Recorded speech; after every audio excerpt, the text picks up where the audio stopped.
you know, and I don't believe the Bible teaches the ever burning torture pit called hell.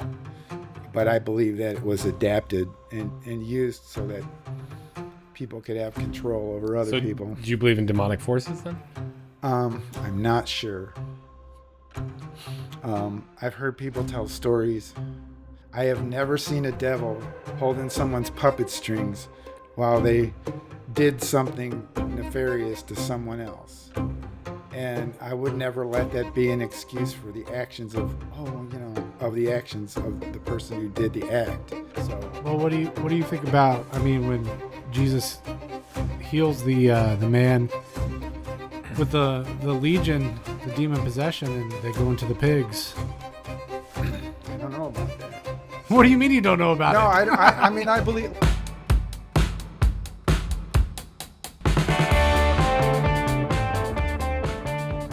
Is that a clap?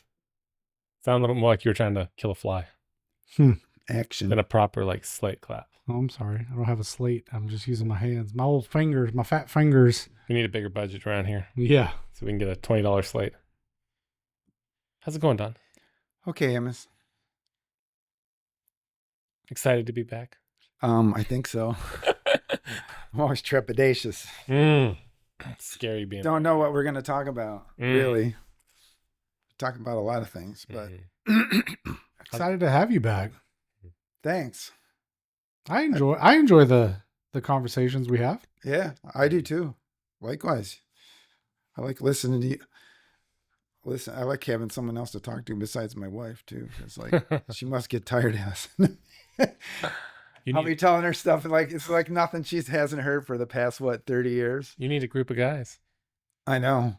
And try to start out. Maybe join a band.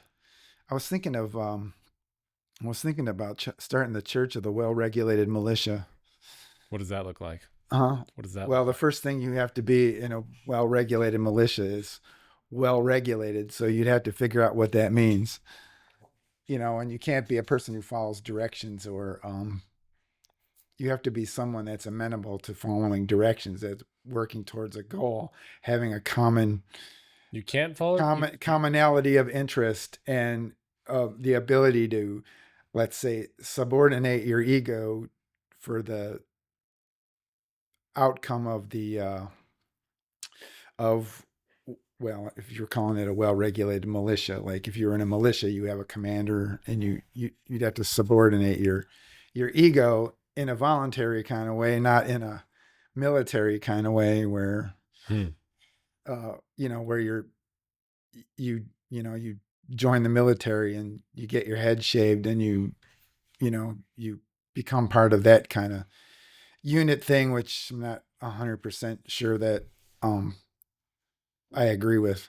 So, but that's what makes a good military is conformity. Oh no, lack of diversity. What it is that and teenagers who will just say yes sir and go do that thing. I always wondered too, like when someone got in trouble. I don't know if this is back in my day, I guess you could say, when someone got in trouble. Like one of your options was to go join. You couldn't behave. Your option was to join the military or go to jail. Yeah, serve your country. And a lot of people joined. I knew a bunch of people, and they felt like they had no choice, so they joined the military. And that actually, at the end of the day, it probably did them more good. Say, did it make them better, or did they make the military worse? Well, I had always wondered, like, if you had a whole bunch of people like that in the military, that would make it really hard on them. On the military's end, because you had all these incorrigible people going in there. But I guess if you deprive someone of sleep and physically exercise them enough, they probably would get rather compliant in a short amount of time. So, but I'm not an expert on military things. So I'm probably talking a little out of school. But I called my youngest daughter incorrigible the other day. Did you? Yeah, she spilled nail polish all over the floor. Yeah, she was she was playing with makeup, and I went to my makeup bag, your makeup bag, my makeup bag, yeah, my toothpaste for when you were in a goth band, all the stuff when I come on my DOP kit or whatever you call it, and I'm like, the thing's covered with glitter. I thought that was a you thing. No, I thought it was kind of cute actually, but Mm. You've had experience with glitter, right, Ben? No, we don't approve of glitter in my house. No, not even when they were little. Mm-mm. No glitter. Mm-mm. Yeah. I don't know. I used to play in a rock band, and we used to wear eyeshadow and all the whole 9 yards. So we were rather on the end of the glam things. Right. So not that I would ever do that again, but I do remember dressing like an ugly woman for Halloween. So What year was it? 1983 maybe, somewhere around there. Hmm. I think our drummer dressed like a baby. He had a diaper on and big baby. You're not going to baby find head. it. You're not going You're to. not going to find this anywhere. So, No. all right. That's where he's. So, okay, so this is a rabbit trail. Like I don't really Like want to that, go Donald? down because, like, I got You look. Well, crazy stories. what's this crap? Yeah, you look like Yeah, not like Rocky that. Horror though. Picture Show. Yeah, I've never seen that. Frankenfurter. That is a weird movie. I don't know It what doesn't. the fascination was with that movie, but they had it as a midnight movie for like in Cleveland Yeah. for like 20 some years. Cult And- classic. Yeah, and people would go to that, and I mean there was songs that you sing and dances that you did and stuff like that when you went there. So it was an audience participation kind of thing. Mm. But I never really understood the whole. It was a creepy movie when you think about it. Did you ever watch? I Those, don't even know what the plot. I have no idea what the movie's about. Did you ever watch those videos where like they'll show like there'll be women in their 40s and maybe 50s, and there'll be usually shorts where they're listening to songs that they really liked and they danced to, and then they're finally hearing what the words were the first Oh, time they yeah. ever heard them, and they're like totally shocked by you know the utter depravity of the words. Yeah, there's a So- lot of. Well, I think the biggest upset was probably Pina Colada. If you like Pina Colada, That's on my list of that's like one of the top 10 dumbest songs ever. But I mean, grown women now re-listening to it and listening to the lyrics and Yeah, oh wait, what? I know. Like How do you it's not like hear both. the works in that? Like, I understand a lot of songs not hearing the lyrics because they're so blurred in with the music, but that one, the words stand on top pretty well. Yeah, they're easy to hear, and it's like, yeah, they're both mad at each other, and they're going to cheat on each other, and they happen to go find in their avenue of trying to cheat, they actually end up finding each other You know, through personal ads could- that they're going to try to cheat on each other. Where they're just like, we could make a modern Blows my video head up. about that on Tinder. you Like, there's your rom-com of Probably. the summer. probably could. Oh, the depravity. So, or like, you know, like I used to like a lot of 80s bands, because of the harmonies and the big guitar and stuff like that. But like, she's only 17. Daddy says she's too young, but she's old enough for me. Like, that was a big song. Like, what the heck is wrong with that? My Sharona. My Sharona. Yeah. Yeah, there's another song that they had. There's a too lot that's of even those. worse than that. Or like basically Kiss's whole repertoire, except for Detroit Rock City or some of the earlier songs. But Hot yeah. Child in the City. Hot Child in the City. Yeah. Nick Gilder. Was that a man or a woman singing that song? Hard to tell. Anyway. So yeah. I don't like going down this rabbit trail because I got so many stories there that are like, and I'm not that person anymore. Is it like trauma or is it like what? No, it's not trauma. It was like, I mean, like honestly, it was like, it was fun. I mean, you know, I was in a rock band playing music. Really weren't like I think I said the last time we were talking. Like my whole life consisted of meeting our. We owned a truck. We owned a full light show. We owned a full PA system. So like at about 11:30, 12 o'clock, we would meet where our truck was parked, and I would get in the truck, and we had to be to any club we were at by no later than 2, because it would take everything that we could for the 3 of us. We had a drum roadie, drum roadie, light guy, sound guy, and me, so it'd be 4 of us.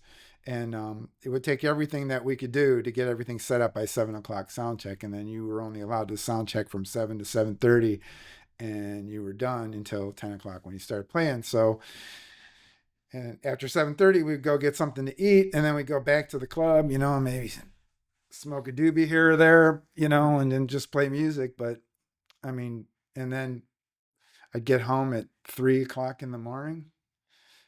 No, I get home at 4 o'clock in the morning, usually go to bed. And the next day we had a gig. So we were playing out like 6 and 7 nights a week. So that was my whole life was that. Mhm. Like I had really no time to get in trouble. And the other part of it was like between the four of us, I was in the band, so I had a little more clout than the roadies in the band. Um, but our big thing was, man, if we could find a couple of girls to take us out to breakfast, that would like be it. That would be it. So and I think too is like most of the time the stories of the exploits of people in rock bands are probably way more exaggerated than one would think. I don't know. So, I've heard some wild stories. well, yeah, I've seen and yes, I don't want to talk about this. All right. What do you want to talk about? Huh? I don't know. Let's What's the deal with hell? we'll, Let's talk about hell. okay, let's 'Cause talk that about topic let's comes up talk about amongst let's us. talk about it from the other aspect. Well, let's talk about from like um the early church did not really, I don't think, believe in the concept of the ever burning torture pit called hell. And there was more of a tendency of there to be a belief that the blood of Christ saved all, that the blood of Christ covered all. Jesus bought the whole world, for he bought the pearl of great price hidden in the field. He bought the whole world. So it's all his right now, or it's all given back to him, because really the world, if you look at the creation story, the ultimate property rights in the creation is God's. And then we are subjects and objects of that creation. And our, let's say, duty in the beginning there was to subdue the earth, replenish it, but our property rights were in the creation were subservient to our creator. So I don't particularly believe anymore in these crazy concepts like free will and predestination, because I don't believe I believe when you stretch some of these concepts out into their extreme, like you can't stretch free will out into the extreme, because time and chance happens to everybody. Like in exercising your free will, you could get hit by a car, and so you don't have the free will to avoid getting hit by the car, and your life is snuffed out before at least your time. And then on the predestination side of things too, like, well, like it was his time and that car was supposed to hit him, and it's all, that doesn't really work either. So I'm not sure if that's how most people define free will. Like, free will is not the ability to do whatever you want to outside the realms of physics. well, no, I don't think I implied it was Well, I'm just outside saying, of like, if physics. you I'm walk in just front saying, of the car, like you don't, you no, you could just no, you could just be walking down the road and get hit by a car. sure. A car could come driving up on the sidewalk because Johnny Psycho decided it was his time to Yeah, but that's go out in a like blaze of glory, or something, or just did he have free will? some Did Johnny little lady Psycho? has a seizure. Did Let's just Johnny say, Psycho have free will? huh? When he I drove don't the know. car I don't over think you? about this stuff really too much anymore, because I've decided that it's not worth putting the energy to think about, because God gave it ignores the fact that there's a dominion mandate. So God owns the world. He gave man dominion over the world, and he has a certain amount of rules that are extant in exercising that dominion. So uh, that's kind of the way I look at things. And then I got kicked out. Want to hear a story about how I got kicked out of a church? Sure. Okay. So I Go was for having it. this discussion with, I'm not a Gnostic. I realize that there's Gnostic beliefs in the world. But What is Gnosticism? okay, so Gnosticism, okay, it depending on, just in a very general nutshell, gnosis, knowledge, is the key to everything. And the early Gnostics kind of had a problem with, let's say, God preventing Adam and Eve by making a law from getting to knowledge. Okay. So the actual good guy, depending on how far down the Gnostic rabbit trail you want to go, is The serpent. Serpent was actually the good guy. And then I have problems with this devil, Satan, serpent, like in the whole Bible being a noun, a proper noun of one and a spiritual being. I have like way too many problems with that, Okay. as opposed to like, and I don't believe the Bible teaches the ever burning torture pit called hell, but I believe that it was adapted and used so that people could have control over other people. Do you believe in demonic forces then? I'm not sure. I've heard people tell stories, but like I have never seen a devil holding someone's puppet strings while they did something nefarious to someone else. And I would never let that be an excuse for the actions of the actions of the person who did the act. Mhm. Okay, so putting that in context, let's say you're in where the Bible says the devil, like a roaring lion, walketh around, seeing who he might devour. Okay, well, that word devil there is basically the adversary walks around. And so, I mean, I guess the holy algorithm goes all the way back then, because like no one was going to say, well, Nero, like a roaring lion, walketh around seeking who he might devour, or the Roman legions, or whatever adversary devil that you want to talk about or insert there. There's certain people probably knew what was being talked about, and they probably didn't believe it was this fallen angel devil Satan thing. That was the subject and the object of the devil walking like around like a roaring lion. So, Well, what do you think about? I mean, when Jesus heals the man with the legion, the demon possession, and they go into the pigs. I don't know about that. What do you mean you don't know about it? No, I mean, I believe, like, or did he have epilepsy? Did he have, How did it get into the pigs though? Like the pigs become epileptic? Like, there's a what? whole bunch in that story that's just really weird to me. Like, why were there pigs there in the first place if they were an abomination to eat? Well, because they were under they were under Roman rule. Yeah, so they didn't have their own. Yeah, yeah. So I'm not saying that there isn't, like, what would you, like, I guess today, it doesn't mean the same thing today as it might have meant then, because What doesn't? you're possessed by a demon.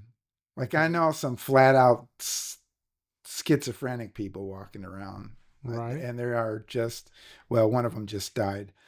He was a friend of ours, and he was not a harmful schizophrenic, but nonetheless, he was extremely smart. And, but I wouldn't say, like, I'm not, what I attribute that to a demon, I don't know. I don't really believe in ghosts, although my sister has seen a ghost. And then I asked her, I go, well, if you saw a ghost, what was it wearing? And then she didn't really know, because she wasn't, so I'm not saying she didn't see something, but whatever it was that was going on there, she might not have. What did she wasn't completely aware of what was going on. What did she say she saw? She said it was a ghost. She was working in a bar in Chicago, and there's a lot of ghost stories from Chicago because of the Chicago fire. And this one particular bar, had a ghost in it. And the ghost was a girl who died in the Chicago fire, so to speak. And I'm like, okay, so how do you know it was a girl that died in the Chicago fire? Well, like, what was she wearing? That was well, just piggybacking on the ghost. I mean, we have instances in the Old Testament about the ghost of Samuel being called up. Correct. I mean, spiritual. Whether you believe that was actually his ghost or not, it was something spiritual, unseen. Right. Okay. So, but there is so I guess to clarify, I probably do believe in that kind of stuff, but I don't give it credence to that, to everything that's in the world, because like, how could you have a punishment in the Bible for someone who stole somebody's things? Right. And they had to do restitution, which we can get into talking about restitution. They had to do restitution depending if you stole a guy's tools, it was five to Well, one. I think, I'm just saying that, but you're defining more physical laws versus spiritual laws. but you wouldn't steal unless you had a demon. There's people that believe that the devil made you. and do I'm this. not You know what I'm saying? disagreeing. Yeah. I think that is definitely overboard. There's not a demon under every rock, but to and while I respect your journey and you're trying to find out for yourself, and maybe you haven't had personal experiences with ghost or demons. I think there's definitely reference in the Bible throughout that would go exactly opposite to what you're kind of alluding to. Well, there are instances where, like, I mean, there's enough talk about fallen angels, and there's, I don't know how we interpret the book of Job, or Yeah. where does it talk about Satan and Michael fighting over the body of Moses? Right. Yeah, that's in the book. That's in Jude. Jude. Yeah, that's the weird. That's the weird verse in Jude. That seems out of place. If you took that verse out of there, And then there's the Daniel. story would be cohesive, and it's just like thrown in the middle there. And I'm like, that's There's- just an odd thing to me. Daniel talking about like spiritual wars and stuff like that. Daniel talking. Doesn't he talk about like Mm-hmm. yeah? Yeah. The archangel, some angel was delayed in getting to Daniel because Yeah. he was fighting with the prince of Persia. That Yeah. So I think I'm tracking with you with regards to a singular adversary, a singular hell, and we can agree that it's definitely more complex than what potentially the and let's just get it out there. It's the Catholic Church perpetuated and created potentially back before the Reformation. Yeah. well, there was a lot, like, you mean exorcism? I think. Well, Well, I don't know about exorcism. I'm talking about Dante's Inferno with regards to the idea of a burning. the hell. traditional concept of Yeah. that. yeah. Yes. So like I grew up in a very hellfire and brimstone household where like Mhm. my dad believed in preaching hell for the purpose of scaring people into getting saved, like hardcore. Right, and I think that's wrong. I think that is an incorrect way of sharing the salvation and the good news of the gospel to try and. But the fear of the Lord is the beginning of wisdom. I understand what direction you're going to go down with regards to this, but I'm saying it cannot produce, in my opinion, it cannot produce fruit if you're just spewing, Well, if your Hell only works. reason for following God is your fear of hell, then that's not loyalty or fealty to God. There's one of these big. I want to say it's Spurgeon, but I'm not really sure. But it's somebody on that level who also believed that there was no ever burning torture pit called hell, and yet believed that it was necessary to teach people that in order to get them to amend and correct their ways, or to have something to be so entirely afraid of that they would, maybe it would scare the heaven into them. I don't know. I don't know. That's not what happened to me. I was just going around minding my own business, got arrested, and the 2x4 of Jesus hit me in a cell somewhere. So that would be the point of view that I would come from, because that's actually what happened to me. And I think if you read your Bible cover to cover, it doesn't sit and dwell on hell very often, or rather, Sheol, or Well, it's a very New Testament concept. right. You don't have a lot in the Old Testament of heaven or hell. But even too, like Hades was a pool of souls. It wasn't you were bad or good. It was where you went, where everybody was waiting, the waiting place. It might even be where you might get the Catholic concept of purgatory. I don't know, but Oh, most definitely. but I Yeah. think But that's Greek. my list of right? smartest people in the world was whoever thought of purgatory. It's been the biggest moneymaker ever. Well, until a certain point. Yeah. I mean, Well, Catholic Church owns a lot of real estate. Yeah. So well, I mean, but like paying for indulgences. Is that what you're talking about? yeah, and like you would have I mean, they still do it today, where you have a mass for you pay to have a Catholic mass for the person whose soul is wherever it is. Hmm. And I mean, my dad used to say, when you're dead, you're dead, it's over, that's it. And I used to, like, as a young Catholic boy, I think like, oh, that's so hopeless. And then I'm like, you know what?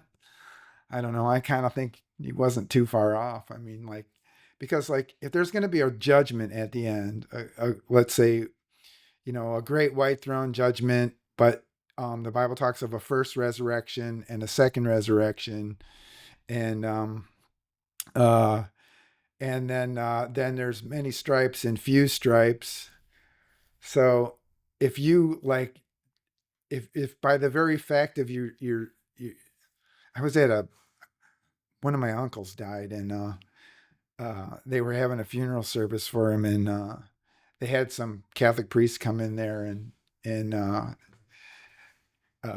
they're just giving like a eulogy thing, and he goes, well, insert your name here, he's up in heaven looking down from us, and everybody laughed and said, you obviously didn't know him, kind of thing, and and I'm not sure I like, if you're consoling somebody and they need words and that's what they want to believe, it's not the time to have an argument about whether they are or they aren't. I'm just saying, like, when I think about it, is like you die in the hope of the resurrection. Like, I believe like the resurrection is one of the fundamental things that make Jesus who he is. And and then we die in the hope of a resurrection, which means like if you like die and all of a sudden you die, and then are you judged, or do you just go up into heaven and then you're judged? I don't know, because nobody really knows. Well, Lazarus might know. I've started to come around to the idea of, just going back and reading especially the New Testament, with the kind of the sightings around Jesus right after the resurrection and leading up to it, right? Wherein you definitely have references in the Bible with regards to Sheol being a holding place, Abraham's bosom, and then Jesus going down during those 3 days and actually witnessing to those folks, right? With regards to, saying, hey, I've beaten death. I'm gonna go. I'm gonna go back and I'm the essentially the fulfilling the prophecy that's been going on, right? And so I think that could speak to a first resurrection, if you will, because it talks about during that time that they were seeing their fallen, their dead family members come to life and were walking amongst them, and then I think he went down there, emptied out Sheol, brought him up to heaven, and I think now we're on the second resurrection waiting, and potentially when you die, you're not immediately. It may feel like it's immediate, but I think you go to some sort of, afterlife waiting ground for the second resurrection, when it talks about, even in Revelation, about the dead coming up from the earth and going up to heaven. So yeah, I think there's definitely a lot of complexity, but I'm more inclined to believe you that there's not, as soon as you die, an immediate judgment. And probably I think the biggest part of quote unquote hell is going to be separation from God, essentially not being in the kingdom, but being outside of the walls, where who knows what can, wailing and gnashing of teeth. Yeah. So, and there's some people, like, there was a belief, or is a belief, of, they call it annihilationist belief. okay, so and then I'm going to preface this. Anytime there's an ism, I think there's an ism. Like you got to be careful with isms because a lot of times when you stretch them out to the extreme, they don't work. Like communism doesn't work. 100% pure capitalism, which is the antithesis to the communism, same book, doesn't work. All right, it just subjugates everybody just the same. So, any feminism, anything that's an ism, it sounds to me there's some kind of contrivance to it, and then when you stretch it out, it doesn't really work. What is an ism So, by An definition? ism. What is an ism? It's like just a belief structure or a philosophy? What is, like you had mentioned an ism, did. you had mentioned a thing called whataboutism, and I was like, what the hell is that? And I started thinking about that, and I'm like, well, yeah, like I see a whataboutism, like Well, it typically creates a noun signifying a distinctive doctrine, a theory, a system, a practice, or belief. yeah, there you go. Often an ideology or a social movement, right? Mhm. Capitalism, socialism, feminism, existentialism, nationalism. What's, Come on. what's Yeah. your ism? What's your ism? Should have a shirt with that. What's your ism? What's your ism? Do you have to have an ism? I don't know. Can you go through life without an ism? Christianism? Christianity. Well, it's weird that they don't call it Christianism; Uh-huh. Mm-mm. they call it Christianity. But then you have Buddhism. but you have Judaism, Buddhism, you know, You don't have Islamism. but you don't have Islamism. Yeah, So that's doesn't probably work that way. I'm glad we call this Christians talking about because so what we're doing right now. It's, just, Yeah, I mean, it's like if we were at a campfire right now. This is what we'd be talking about at my house at a campfire. We'd be talking about stuff like this. We'd be having beers and talking about. Would it be more heated without cameras and mics involved? Yeah, I've seen it somewhat. get heated. Yeah, we've had some pretty good discussions. heat indicates to me, boiling over and, Yes. losing. Yeah. Yes. Yes. Yes. Okay. I've Well- seen boiling over. Oh yeah, we've had some pretty crazy. We've had upset people. One time we had this. So we had a feast gathering once, and this messianic group of people came over, just like 4 or 5 of them. A couple of people and their wives, and I think they might have had some children. Anyways, this is what I'm telling the story was the coolest thing ever.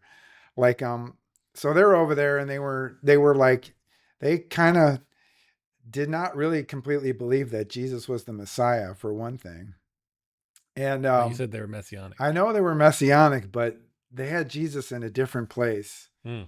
And there was a bunch of 12-year-old kids there that were just like so absolutely appalled that they went off. I remember that. They went off on this guy, and they were just preaching the gospel to him. I'm like, this was like one of the greatest things that ever happened. No, it was the children. The children really were went on the warpath. They went on the warpath. Like, against- you don't believe in Jesus?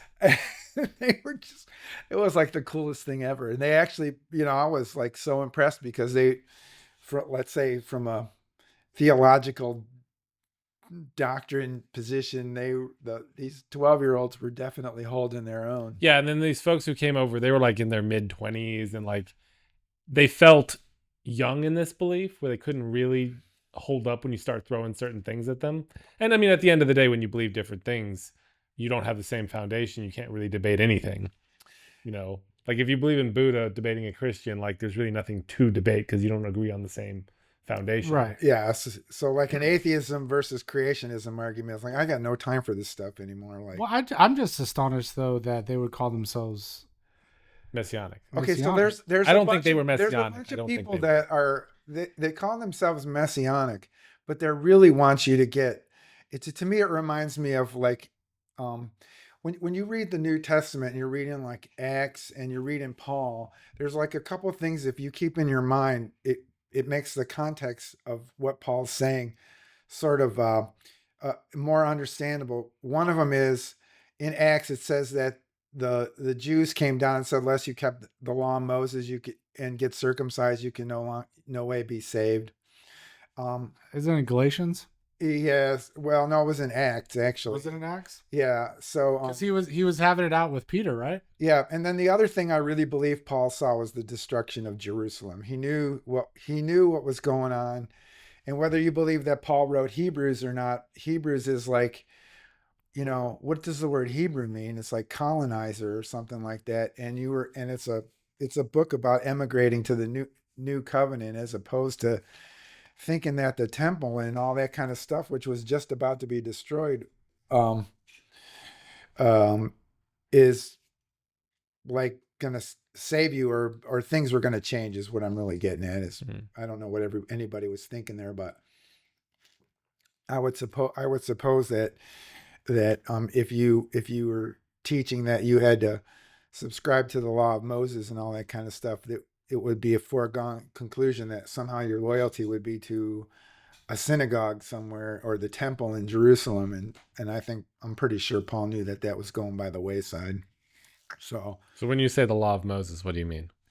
um, Like, do you mean, because obviously there's parameters in the law that Jesus still said to keep, like, the last 6 of the 10 commandments, stuff like that. Like when you say law of Moses, yeah, well, they had the whole. I don't you know mean like the what Levitical portion, the sacrifices and all that? whatever the scribes and the Pharisees were teaching and stuff like that at Christ's time.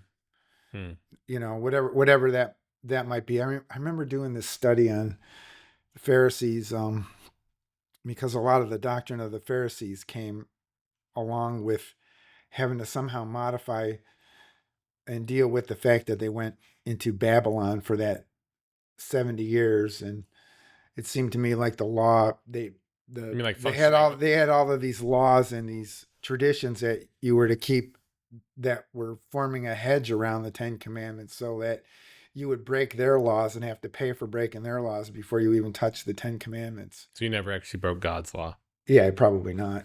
Hmm. So, you know, well, anyways, uh, yeah, we've had other kinds of things, but So what is hell throughout the New Testament then? Like because it's, okay. So, if you're reading the King James Bible or any modern translation, it's referenced a lot. so hell is what in it, I don't know exactly how many times it's mentioned in the but Tartarus, it's used as Tartarus a few times, and Which Tartarus is like a pool of souls, and it wasn't a place where you went that was, let's say, good or bad. It was it's to me, seems to be more of a waiting place, and I believe Hades would be the same thing. Like someone mentions Hades right now, you think it's just hell, the ever burning torture pit, hell, Hmm. and I don't think it really meant that then. And then every other time throughout the Old Testament, it's Sheol, the grave, and they might have had beliefs that might have tied to that, but generally it's the grave. Like, um, what's that psalm that David says, when he's supposedly talking about Jesus, I'll not let my Holy One be in hell or suffer corruption or whatever. I'm totally paraphrasing that. Drawing a blank on that one. So, it, anyways, that's just the grave. So, and I would think, to me, like, you could have how we use the word hell metaphorically, like, you really put me through hell.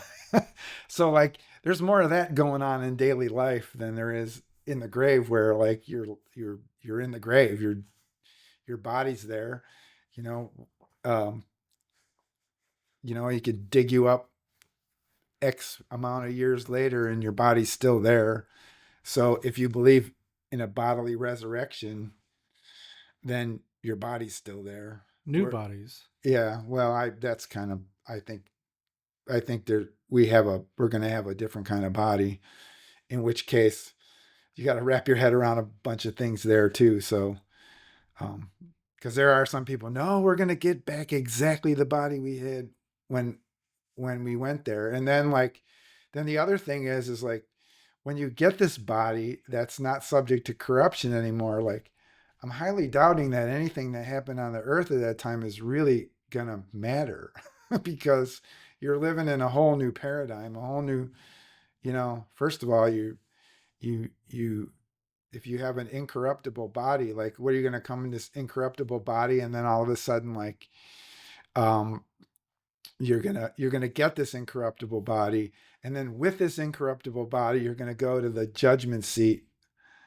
and then you're gonna be like, because you didn't know Jesus, you get to go to the torture pit.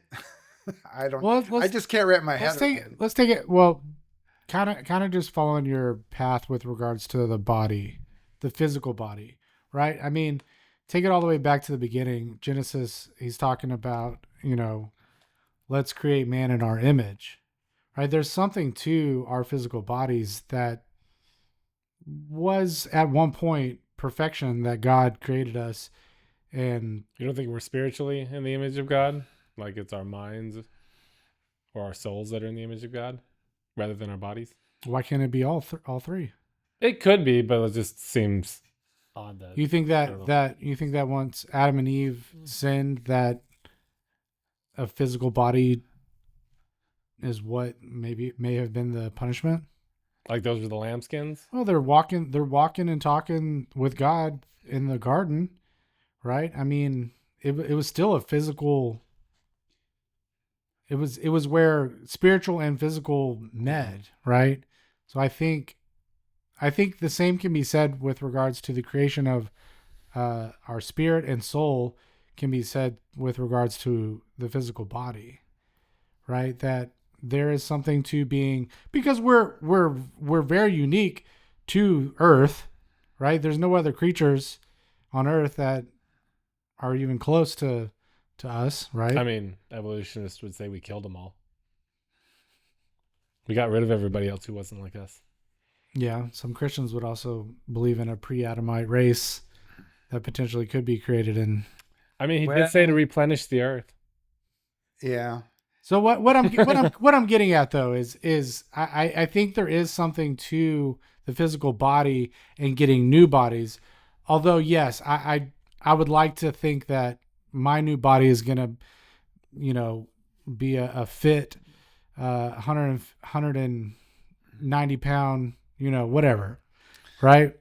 Yeah, see, and here we are. We're talking about our okay. So this is one of the things that, like my walk is like we really don't know. No. Like you could read Genesis like Genesis 1 is a creation story where males and females were created and you know um uh, inhabit the earth, subdue it, all that kind of stuff. And then you could look at Genesis 2. It's like, okay, now we're going to talk about Adam and Eve as a whole separate story.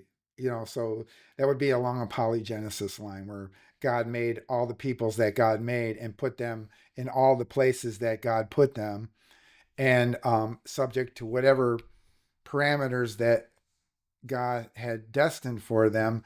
But then now we're going to talk about one man and his family, Adam and Eve. And then when I first became a Christian and the Lord impressed on me to start reading the book, I just started looking at the names of people. That is like it. Adam's in the beginning of the book and the end of the book. Jesus is the second Adam. And Abraham's there, but it's one man's family. And when I first became a Christian, like I said, I really believe the Ephesians 2, like you're saved by grace through faith, not of any works, lest you should boast. But to me, the time frame of that is like that. You were some way and you are not that way now. And it was a supernatural thing. You didn't have time to do a work. There was nothing. It was something that happened to you. And there's so like you can come. So it's a weird thing. Like you might have a whole pile of science that could say the Bible's a myth. And I'm like sitting there going, yeah, but this happened to me. And I couldn't prove to you it happened to me. I can only tell you that it happened to me. And I can only tell you what happened on what day and how. And my story will never change because it was that thing. And my life was different after that. And then, but even when I was in fifth grade, before I was even saved, so to speak, I wanted to be a priest or a musician. So there was kind of a road path that I was on from youth, but didn't get there. And then whatever this event was that happened to me, and it got me into reading the book and got me into studying scriptures. I started reading about people's names, and then I got disturbed by it because I came to the conclusion that this was a book about one man's family, and I have a very narrow view of scriptures. Like I don't believe it's about everybody, and and No, it's written about them, but it's a book about God, really. right. So it's not about me or about you or our position in somebody's family or anything like that. That's not the primary message of it, but the context of it is you have you have this guy named um, you have you have this line of Seth because you have the Cain and Abel story. Abel dies, and Cain goes over there, finds his wife somewhere in this land of Nod, which the word Nod means vagabond. So Cain says, I'll be a vagabond in the earth. And then he goes to the land of vagabonds And builds a city. and he builds a city. He has a kid, and, uh, and then there's a might makes right family line, I guess, that comes out of that because you have, what is his name? Lamech Tubal Cain. saying, Oh yeah, it's Lamech. if God spared Cain, whatever the sevenfold, whoever messes with me, I have 7 times the authority to mess with them back, or however you want to look at that story. But you have this lineage going there, and there are all these names that kind of sound like the names of the people of Seth. So, but you have this family of Seth that ends up in this Noah guy, and then, and then, and then the Noah guy, it whittles down to this Abraham guy, and then it goes down to the Isaac guy, Isaac, Jacob and Esau. That's important. And then Jacob's name gets changed to Israel. God says, Abraham had a lot of kids, but in Isaac thy seed shall be called. So you have this total sifting of everything as you're going. If you believe that um, the story is a continuous story. I mean, if you believe that it's just fragmentary stories, then you got to think of another way of looking at it. But, anyways, I kind of follow the storyline as sort of a continuous line because it is a family lineage line. And then in that you have God acting around and through that family. Like it's just really about that dude's family. And then as you're going through the Bible, you have the 12 tribes of Israel, and then slowly that even whittles down, and you're the last you hear in Acts that there was a couple of people that were Levites, and they sold everything that they had and brought it to the feet of the apostles. And but you don't hear like Paul was a Benjamite, but the families even get whittled down. So anyways, the point being is that I came to this little place, like if we're going to talk about where you go when you die and all this kind of stuff and start dwelling on that, it's going to be hard to, you're missing a big part of the day to day of actually being this thing called a Christian. And, following the words of Jesus really, and Paul and the apostles, and let's just say the New Testament, because I'm definitely not a New Testament only Christian, but if you're following those things, you are going to come with let's say a daily way to act. And if you actually believe that Christ did something to you in your life, you are going to go, or the Holy Spirit is leading you into all truth, then I don't think you're going to have two people led by the Holy Spirit where one thinks it's okay to rob the next guy so that this other guy can have food, and this guy over here believes it's not okay to do that. So, so practically you have a problem in the real world. Saying one of them is wrong. One of them's got to be wrong. You can't both be saying the Holy Spirit wants me to take from this guy and give to this guy. And the other guy saying, no, the Holy Spirit says we need to help this guy stand on his own 2 feet so that he can go and do this, and those two things don't live in the same space. And you have a lot of people that, um, where they say they're being led by the Holy Spirit, but it's hard to, like, maybe their life isn't like totally playing out that way. I mean, they got some things to work on. I'm not judging anybody. I'm just saying, like, why is Joel Osteen, being a Christian preacher, preaching a total prosperity gospel? Why does everybody somehow inherently know that that's not right? And I mean, his followers don't think so. well, I know that. I think he's right. Yeah. So like, but there's a lot of people that think, and I don't think, are they just jealous because he's got money? I don't know. I don't really, I heard him a couple times give some messages that I thought were pretty solid, but, and I don't disagree that God wants you to live your best life, every day, but,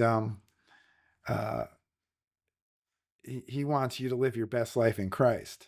He doesn't want you to live your best life by your own, like, using your own will and your own strength to overcome that way. It's always a relationship with Christ. So then that's a kind of a differentiating factor. Or what would, like, where they had that movement, what would Jesus do movement? Where everybody was wearing those little WWJD. Which back when the time they were doing that, I thought it meant we want Jack Daniels. But you can have both. Anyways, I don't know. You're walking off camera, Don. Am I in the same spot? Anyways, I don't, so I just try to be practical about it. So I don't always think that there is this, like, it's pretty convenient to have this entity that you can blame everything on that isn't part of you. The devil made me do it, I think I agree with that. Yeah. Or like, there's a lot of people, like, for some reason, when Jesus went to be tempted of by the devil, and Satan is telling him, I'll give you all these kingdoms if you bow down and worship me, that, like, all of a sudden people believe that, oh yeah, see, Satan, he's got all the kingdoms. He rules the kingdoms of the earth right now. And that's their proof text. I'm like, why don't you think that he's lying? Well, he did before the resurrection. He doesn't say that anywhere in the Bible, though. With regards to what I believe is that, yes, there were partitions, if you will, sectioned off areas of the world, and you see it littered throughout all of different histories. You have your Sumerian histories, your Greek, your Indian, your Eastern, Western religions and theologies about these mythical gods, if you will, that they serve and they worship, and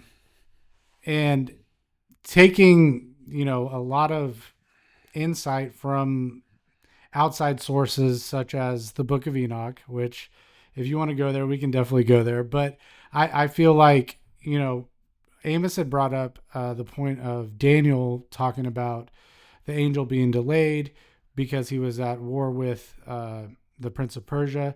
I think that before the resurrection, there was definitely a reason why God was focusing and protecting his family, just like you notice a trend throughout the Bible of this family tree. Mm-hmm. And that what Jesus did in fulfilling that, it unleashed, the Holy Spirit to pass through territorially, and that Satan no longer has that authority, if you will,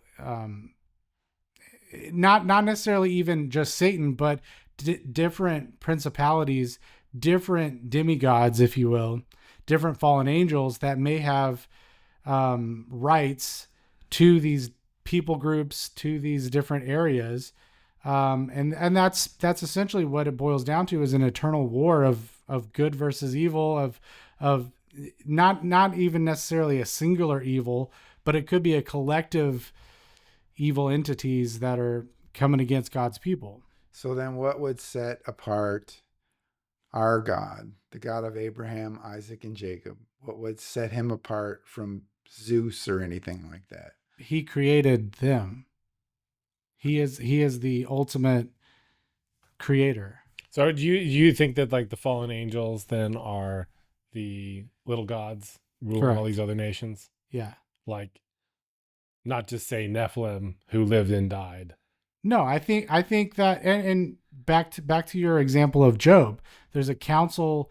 I believe that there was a council, and it talks about in Genesis about, delegation of God delegating the world to these angels, if you will, that were fallen, and that they instead of pointing the people groups back towards God to worship God, they figured out that, oh, these stupid humans will worship us and give us power, and whatever the case may be, right? And became selfish and turned against God. But I think at the head of it all, it's still God. That's where like I get hung up on like the authority thing, because like God has ultimate authority, and he can like, so when we say that, like back to Don's original point that Satan said he ruled all the kingdoms of the world and he'll give them to Jesus, like at the end of the day, God can still just like, even if Satan had authority or not, Yeah, I think God could just snatch it away in an instant. It's a courtesy that he's allowing for whatever reason. Yes, I think he was a liar from the beginning, like Jesus said, and he was lying then. But also back to Ben's point is that if Jesus was truly being tempted, Satan, quote unquote, would had to have been offering him something legitimate. Yeah, you could kind of look at the temptations of Jesus sort of similar to the same temptations that the Israelites went through when they left to Egypt. Hunger, authority, the golden calf thing happened when they were on their way out, and so there is a similarity to jumping off the top of the temple or whatever that one was. That was one of the temptations, right? Like the angels would catch you with Jesus, right? Mm-hmm. Yeah, there's 3 of them. Yeah. Wouldn't cast your foot on the stone or something. Yeah.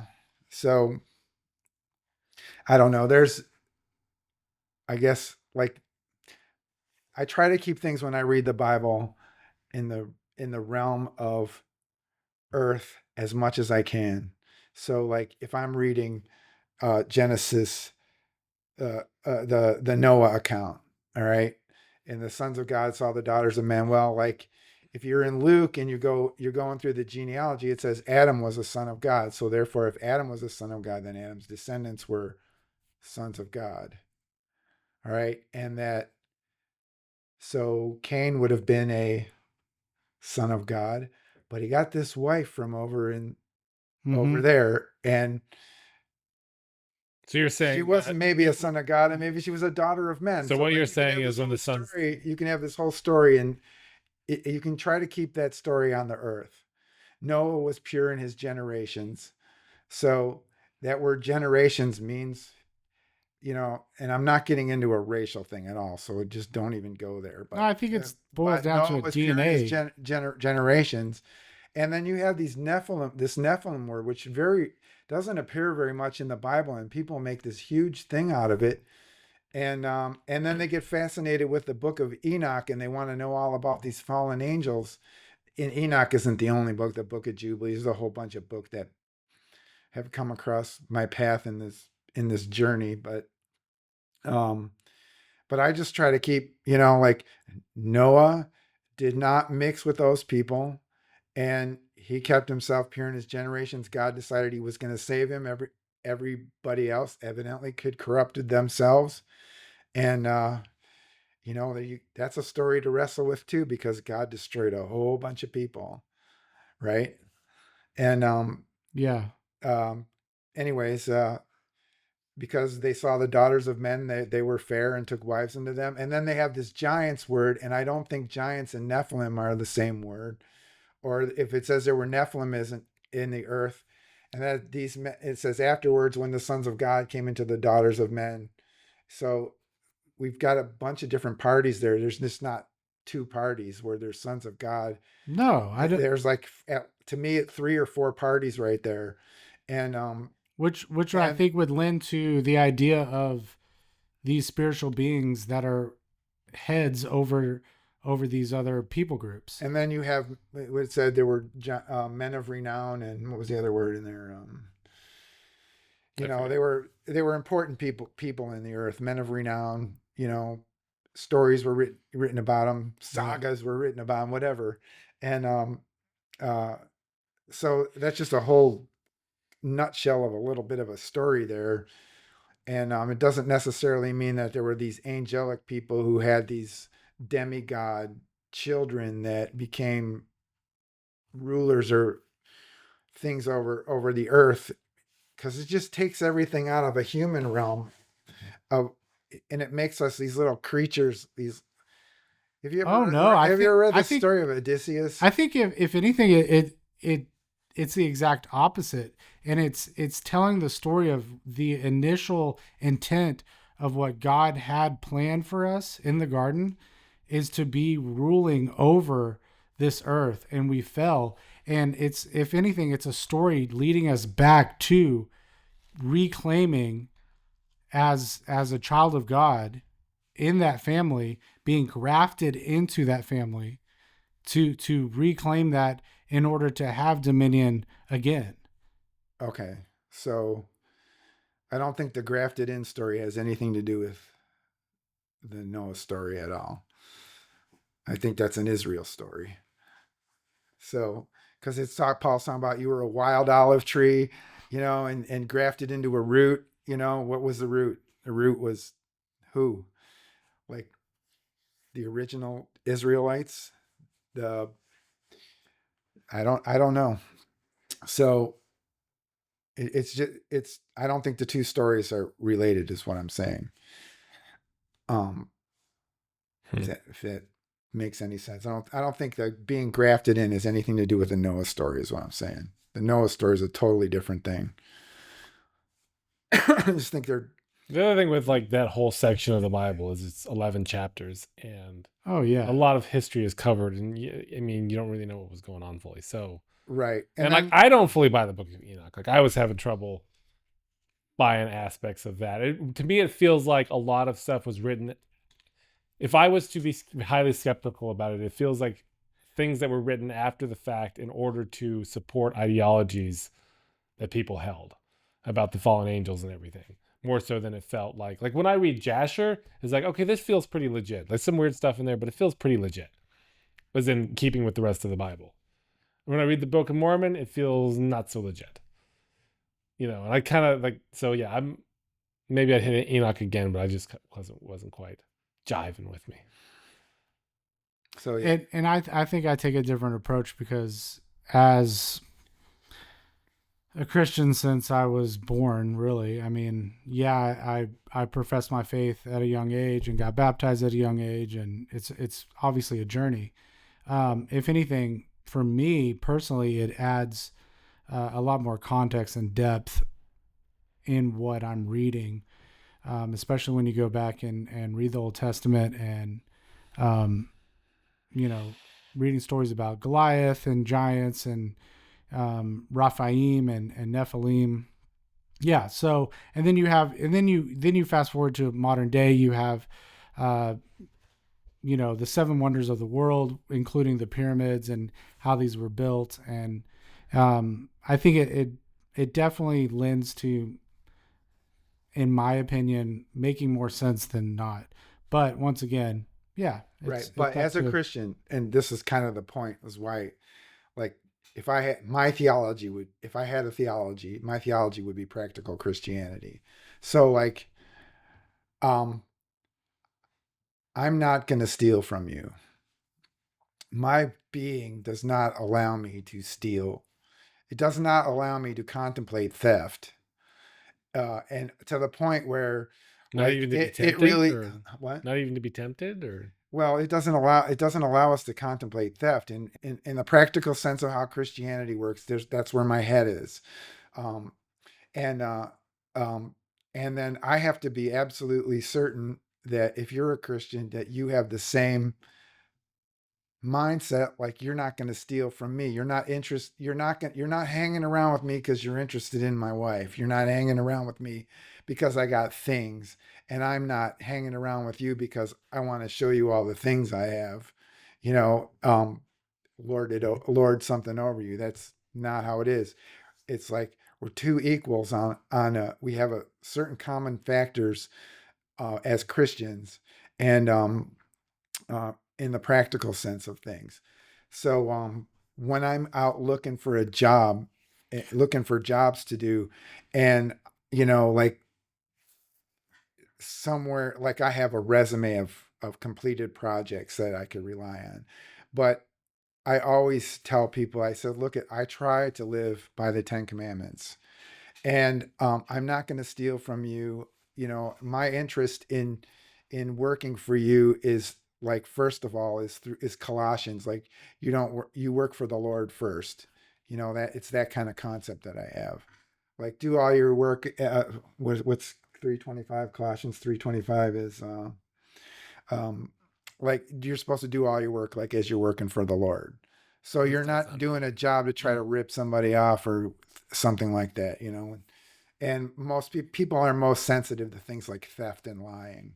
All right, so like lying, like how do I know as a Christian, like that I'm not supposed to lie? Because the Bible says, "Thou shalt not bear false witness," which in a narrow context means that bearing false witness has to be with uttering testimony against somebody in a courtroom as a court, like in a courtroom scene, as a truth that would have a potential outcome that would diminish the rights of the person that you were testifying against. But if you follow that through the law of Moses, and that we're not even really supposed to lie one to another. So that the false witness law kind of diffuses down. Well, the core thing is you probably shouldn't be lying to each other. Proverbs says, Solomon says, abstain from all form of lying. Yeah. So, well, and you see examples of that even with murder too, right? The law of Moses talking about taking another life, but then Jesus boils it down to murder in your heart against someone else, Well, I mean, even Deuteronomy right. says, "Thou shalt not hate your brother in your heart." So, yeah, it's not just a New Testament concept, right? But I'm saying he was calling him out to say, yeah, it's not just about the law, about the literal letter of the law. There's nuance.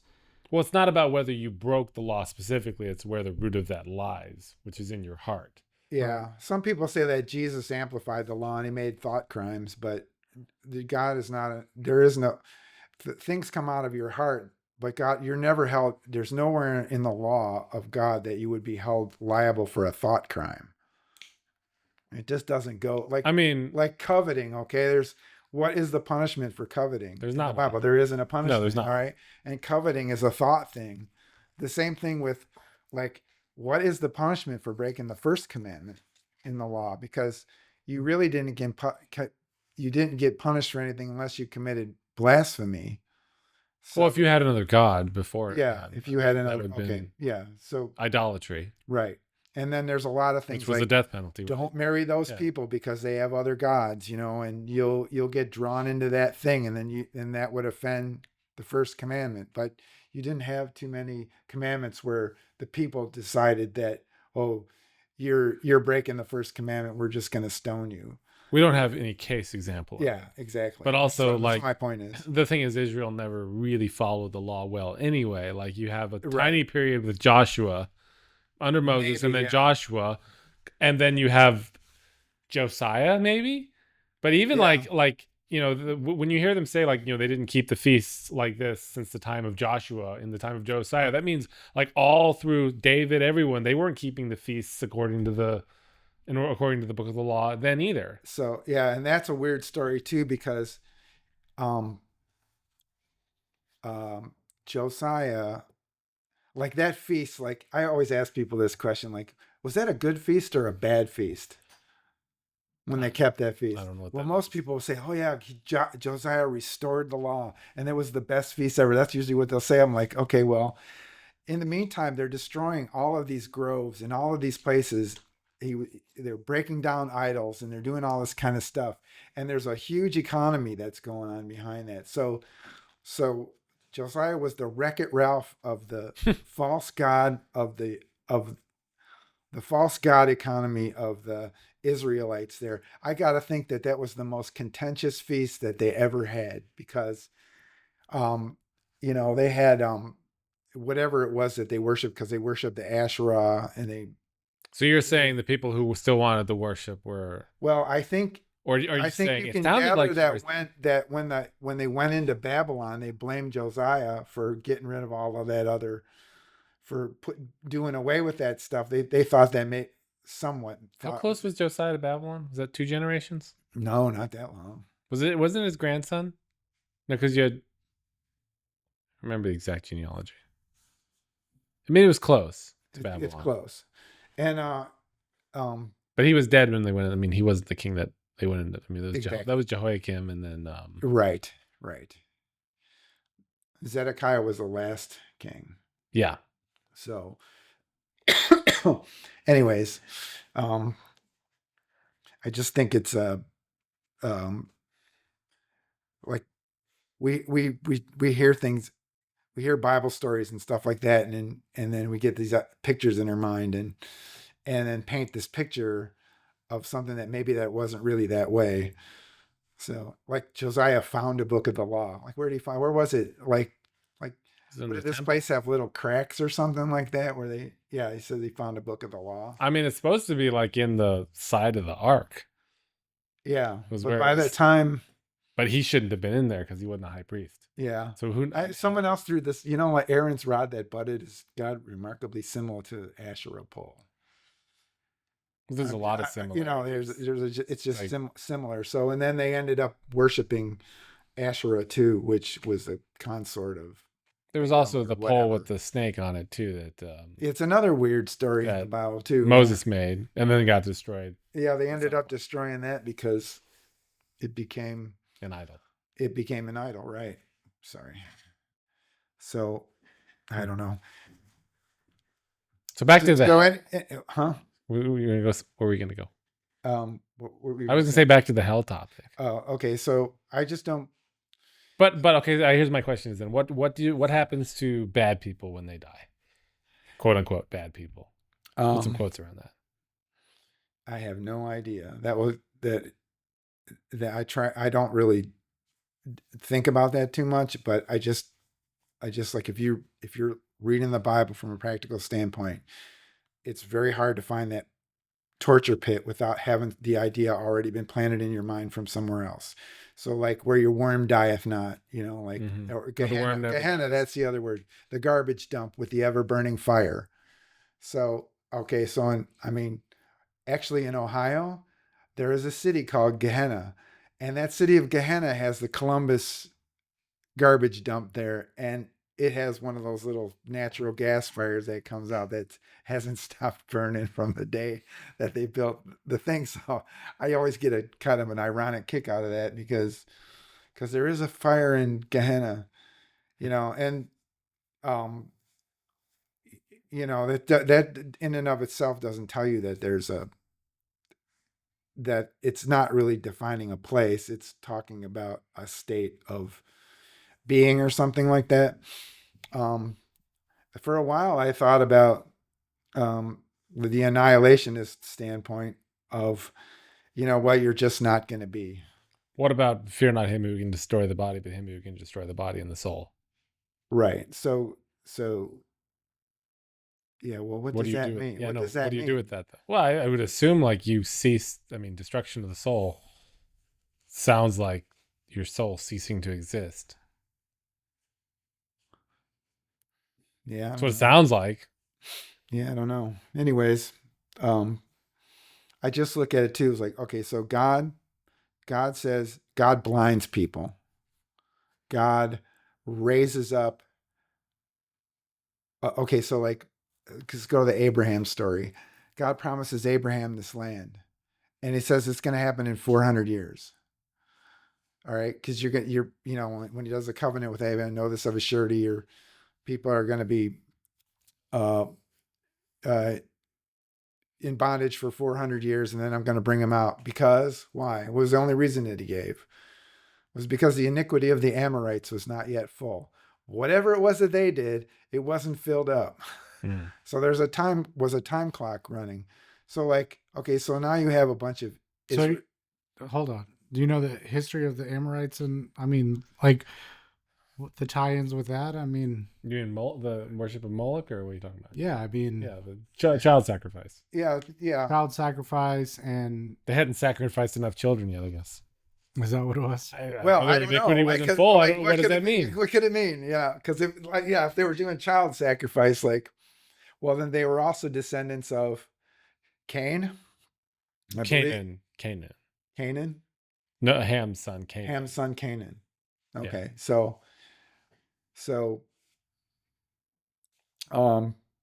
it's just like, so there's this time clock, this long time clock that God has running, a 400-year time clock, and Which is 400 years from Abraham's covenant, not 400 years. right, because they were It was 210 years in Egypt, right? in Egypt, because it's only 4 generations from Levi to Moses. Correct, but I'm saying Or there's from this Jacob. time clock running, and all of the righteousness that anybody would have done in that time clock period would not have changed the time clock.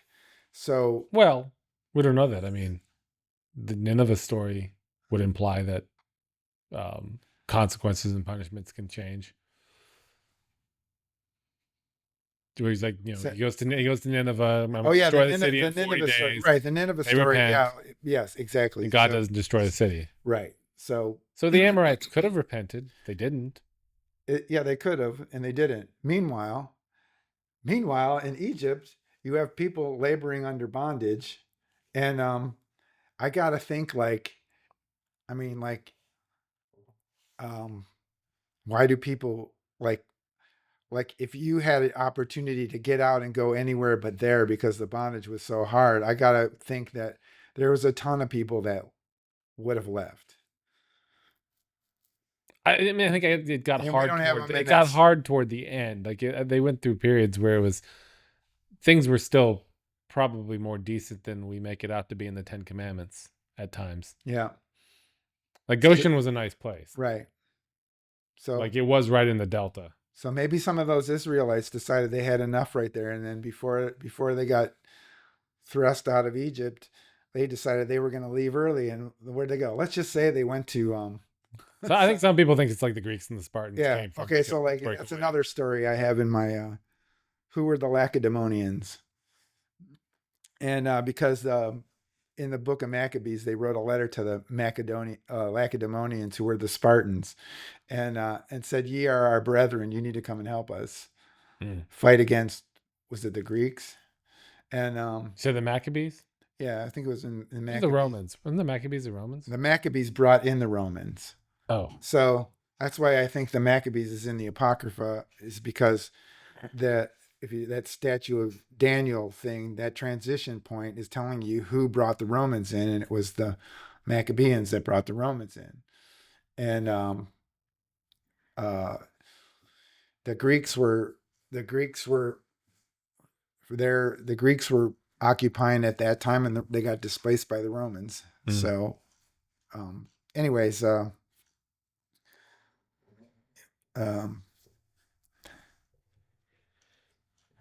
if God's smiting people with blindness, he's taking authority for whatever happens during their blindness, because they're blind and they can't see, and they can't see without a reason. So are you going to also make them, well, I had you smited with blindness, so you couldn't see, and then you didn't see. And then because it absolutely fulfilled the divine plan that I have, you just get to go to hell because you couldn't bring forth the fruits of the kingdom because you were blind. And no, it's not your fault that you're blind, but blindness and an ever burning torture place they won't live in the same. that is what Calvinists believe. They don't live in the same place in my mind. Like the problem I have with Calvinism is that like you won the spiritual lottery and you get to go to heaven and everyone else just gets to go to hell. Yeah. Because it was chosen from the beginning. And I just don't think that jives with a lot of the Bible. Yes. I think so too. And I think there's a lot of, in the history of churches and denominations where things are grasped onto as doctrine or dogma or whatever you want to call it. And they don't, all of them don't pass a scriptural muster, yet you have denominations. So like Well, I've never spoken in, denominations are just disagreements well, I know they about are. what. I know they are. But you know, like I've never, to my knowledge, I mean, I could have been in a trance. I don't know, but I've never spoken or in tongues or anything like that. Or so I'm definitely been excluded from the Pentecostal realm of things. Mm. And I've never been. I've known of people who said they were at these things where someone was speaking in tongues and someone interpreted it and all this kind of stuff. I've heard these stories, and so evidently, not that I'm picking on Pentecostals or anything like that, but I'm sorry. I'm just a track. Are we saying that you don't believe in speaking in tongues, or just no, I that- said I've You never never experienced I've never had that experience. Okay, okay. And I've heard people doing that, Yeah. but I've never been in a situation where someone said that they had an interpretation that, I mean, there was one time and it was totally contrived, and I know it was contrived. And so I have a bad taste in my mouth about that because it was contrived. And but not, I'm not saying everything's like that. I'm just saying that one time was. And then I've heard people, you know, just doing whatever glossolalia they're doing. And What? Glossolalia? glossolalia or something like that, isn't that what it's called? No idea Where what you're that speaking is. in tongues? Where you're speaking in tongues? Like the technical term? Is it glossolalia? It's a new one on me. Gloss. I don't even know how to spell this stupid word. Alalia. Did you ever think about like, What does that say? Speaking in tongues, also known as speaking in tongues, is a vocalization of speech-like sounds that are not readily understood or identifiable as a known language. Mm. I do read. That's a new one. That's a $5 word Yeah. right there. So like, and then my other thing too is on the prophetic side of things, like I don't know what God's going to do. I have no idea. And I, as a practical person, I don't even like thinking about it because we spent like from Revelation standpoint, like you a mean revelation standpoint, where you go when you die, any of that kind of stuff. I don't really think about it that Well, much. it shouldn't affect how you live your life. Right. Because I fail to see like how, like I don't live my life because I don't want to go to hell. Hmm. I live my life because Jesus apprehended me and I want to do things. Apprehended. Yeah, that's what I. It's a call strong it. word. Yeah, I was arrested. Like you were detained by Jesus. I was apprehended by him. Like I was just going in a direction. I mean, this is what I was thinking when this happened. Is I'm saying like, look, I'm basically a decent person. I don't hurt anybody. I mean, I have fun in the worldly kind of way, but I don't go about hurting anybody or anything like that. I mind my own business. I don't like the fact that other people's business is affecting me, and I'm at this particular point, I was sitting in a jail cell for being in a hit skip accident that did not happen, and The hit skip happened, but it wasn't. it happened. Wasn't but you? It wasn't my car. Yeah. No, I had nothing to do with it. You were falsely accused. So like so this is where this all happened, and I'm having this great feeling sorry for myself moment, and and just for the lack of a way to explain it, it doesn't have to be that way. And then it was like how Paul said, when Paul got knocked off his horse and he says, "Who art thou, Lord?" And he said, "I'm Jesus." I guess he had to tell Paul he was Jesus. And I guess you can draw an inference to that story. Am I saying I'm Paul? No. I'm just saying that something happened there and my life changed. Like I was supposed to be in jail for a week and I walked out the next morning for God knows why. I just decided to let me go. And I'm sure people were making phone calls and stuff like that, but it was like I was supposed to be there for the weekend, and it was Saturday night and Sunday morning. I'm walking out. So, um, and then that rabbit, I went down a rabbit trail, and but from that point on, um, I've been um, just on this road. I'm all in on this road. There's not much swaying me um, from that. I guess you could say that Christian life or that Christian walk. And then I don't. So like, how do you know? So just me being practical. How do you know Jesus? Where do you learn about Jesus? So like, The Bible, yeah, our parents. like you're definitely not going to Wikipedia. I mean, some people So are. like you started to learn about Jesus because of the environment you grew up in. So but If you grew up in that environment. if you grew up, because there are people who grew up in a totally irreligious environment, but then where do you get to know about the characteristic of Jesus and his character as you read the Bible? And uh I also talked to him. well, I talk to Jesus too, but it's not like I have that Moses conversation. So and then I don't know. I don't want to say what it's going to say. No, do not say what it. Um,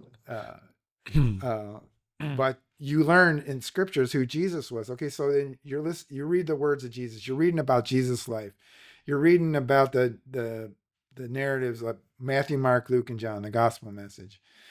Most people like that's a hard word to define. Gospel. Jesus preached the gospel of the kingdom. All right, what kingdom? What like there's you ask 50 people and you get 50 different definitions of what that kingdom is, and uh, and then you got Peter saying something crazy. Wilt thou restore the kingdom of Israel then? Now, so they had a different viewpoint.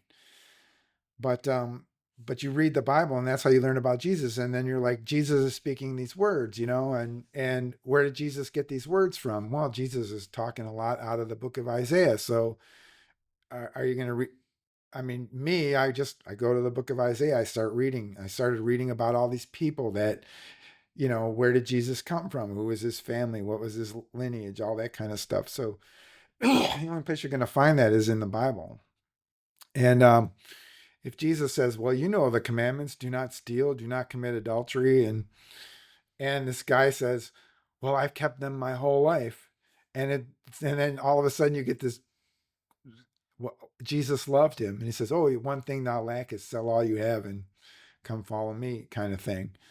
And now how many people are out there that think that you've got to actually sell everything you have and follow Jesus? And then that's what they got out of that message. But what about the guy kept all of these commandments that had to do with his fellow man since his birth, and it said Jesus loved him.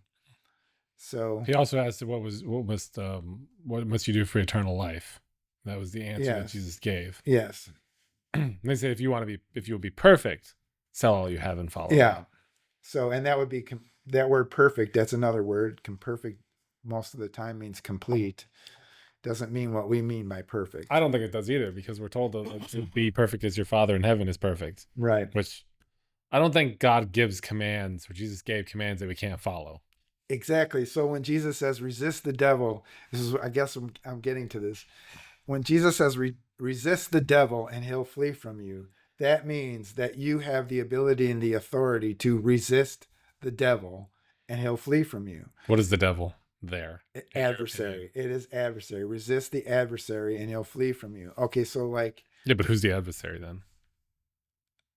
The adversary could be anybody or anything that would want to lead you contrary to the law of God. Because what is sin? Sin is defined in the Bible as transgression of the law. So if you have a church that says the law has been done away with, then how could you be a sinner if there's no law to identify and classify what sin is? So so you have to, it says your Yeah, law, the law was your that's a church. schoolmaster. That's a church that has the philosophy of, we're your sinners until the day you die, saved or no. Like, we're all just constantly sinning, and that's why we need Jesus. Yeah, I was sitting with some Church of Christ guy was sitting there talking, and he goes, "We're all sinners. We sin continuously all the time." And he goes, "I'm sinning right now," and I'm like, "Well, I'm just gonna get the heck away from you right now, because like, how could you say you're a Christian and you're sinning right now?" Like, they didn't have an answer for that. So like, why are you telling me this? Like, you're blowing smoke. I don't know Well, what you're I doing. think that they're, like we were talking about yesterday, I think it was, that I think that most people who are deceived are well intentioned Right. in their deception. Yeah, and then like so as another practical thing, and when I say practical, I don't mean because it's easy. I mean like so so I'm the kind of person that um when the Israelites went out of Egypt, okay? And they're doing sacrifices, all right? Like, I don't know if this happens to anybody else, but I'm sitting there going like, all right, if you're going to offer a sacrifice, if you're going to offer a lamb every year, just a lamb every year, how many sheep do you got to have? And if a million or so Israelites went out, where did they put all those sheep?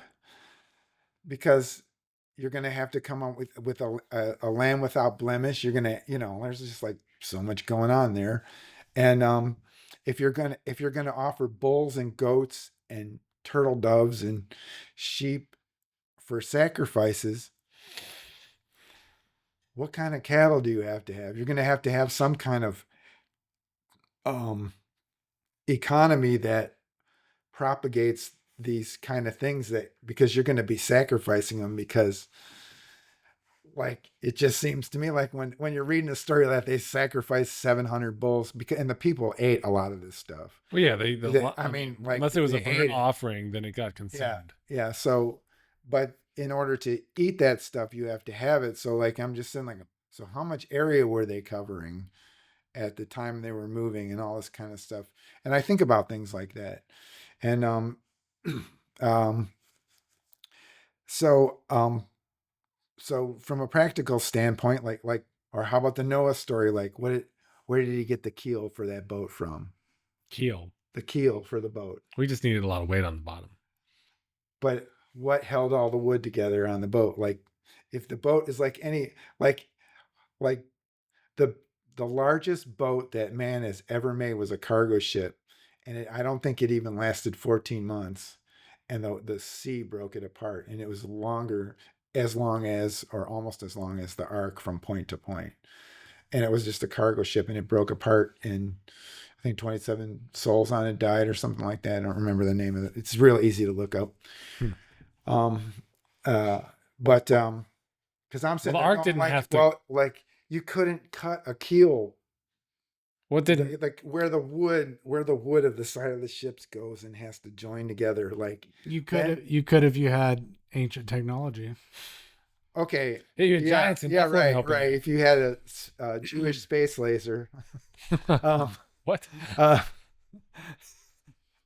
I don't know that the Space Force thing, when we had the conspiracy It was story. Marjorie Taylor Greene that said Yeah, this with Jewish space laser thing. lasers. I Yeah. always thought that was like totally cool. Like, Like, like I wanted a T-shirt like Jewish space laser U or something, like where you have a college shirt where you're making Did you Jewish see- space lasers. on a side, did you see they're coming out with the Spaceballs too? Yeah, I heard about Yeah. that. I wonder what That'd that's be going to be like, because what Mel Brooks is like almost 100 It years was like old. 96, 97, 8. So He's got a good run going. You're talking about several generations after Noah. We have the Tower of Babel. right. There had to have been ancient technology with regards to building. You don't think he was just sawing lumber, Noah and his sons, to build that ark? I mean, you can read the Bible. The other thing about the ark is it didn't have propulsion. It didn't have to go anywhere. It only had to float for like a year. Yeah, well, in my mind, it wouldn't have a keel like the creation. Not like a museum. sailboat. Like it wouldn't have a keel. It would. When it you would say probably- keel, do you just mean the bottom of the boat? the keel of the boat is that little point of the boat where it comes together, where the sides of the boat join the. It's the backbone of the boat. But the purpose of a keel, particularly in sailing, is to counter the sail. So like you have it goes down into the water and keeps you from Tipping tipping and moving. That's It's the weighted point of the boat. But like Noah's Ark isn't going to have a keel okay. like that. What's the part of the boat that I'm calling the keel is the center part of the boat, the very point of the boat. And that's probably technically a keel too. Okay, so that's what I'm calling the keel. If But I'm wrong, then I'm using the wrong it was word. a whole bunch of shit on wooden pitch. Okay. Right. Okay. So, but I'm saying like, okay. So, but if you gotta think too. Potentially, he had 120. potentially, So if you want to go down this, rabbit hole, right? Is that a threat? Well, I'm just saying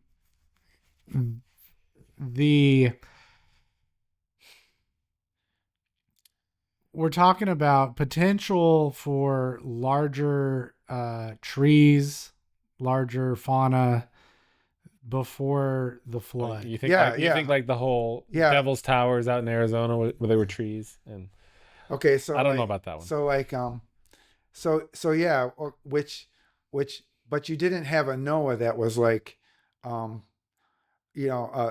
foot tall and that was able. How would they manhandle those things that big? Once again, ancient technology. Okay, all right, and I'm good with that. Okay. I'm good with that. I'm Maybe just it was saying though. maybe it was like the Darren Aronofsky just Noah saying, though. movie where they had stone watchers were helping them. But think about this though. After Noah, we have a clear cut, line to the Tower of Babel, which God at that point was like, hey, this can't happen. They became so advanced to the point where he's like, no, we have to disperse this because they will. I can pull it up, but I don't know the exact verse. But it said, they will be able to do whatever they want, right? Essentially. Oh yeah, okay. You know what is interesting? What's that build? The European Union main building that looks like the Tower of Babel, and then they got a. Do we know what the Tower of Babel looked like? Yeah, well, there's your common picture of the Tower of Babel, like it shows that little tower, that partially built tower. That's it right there. Okay, so now what is it? What's the name of that building? The European Union building. That doesn't look like it'd take 3 days to walk around. What's your? There you go. Parlement Strasbourg. Yeah, that's what it is. Okay, so they're and like it's got an architectural Tower of Babel kind of thing, and then they got the Rape of Europa there on Europa riding a bull in front of that. Anyways, like it's just weird that someone would incorporate the Tower of Babel and then have a whole governmental system based around. Oh yeah, you think that's weird? Why is it weird? No. Why is it I think weird? It's weird, but I mean, I'm just saying, like, You think they're they're tapping into something that maybe some knowledge? Someone's telling you something. Yeah, it ain't good. Is what I'm saying. Yeah, it's from a practical standpoint. So like I'm like, hey, that thing looks like the Tower of Babel picture, and then you put it next to there, and you're going like, okay, well, practically nothing good's gonna come out of that building. Oh, I agree. Nothing. So you should see the CERN building. Whatever's behind that, and whatever summit they're gonna have, and the CERN building. Mm-hmm. It could all be coincidence. Come on, guys. Yeah. Stop being so conspiratorial. Yeah. Well. Anyways, Well,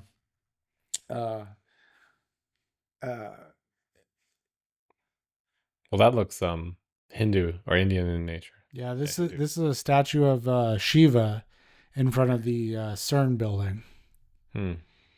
Yeah.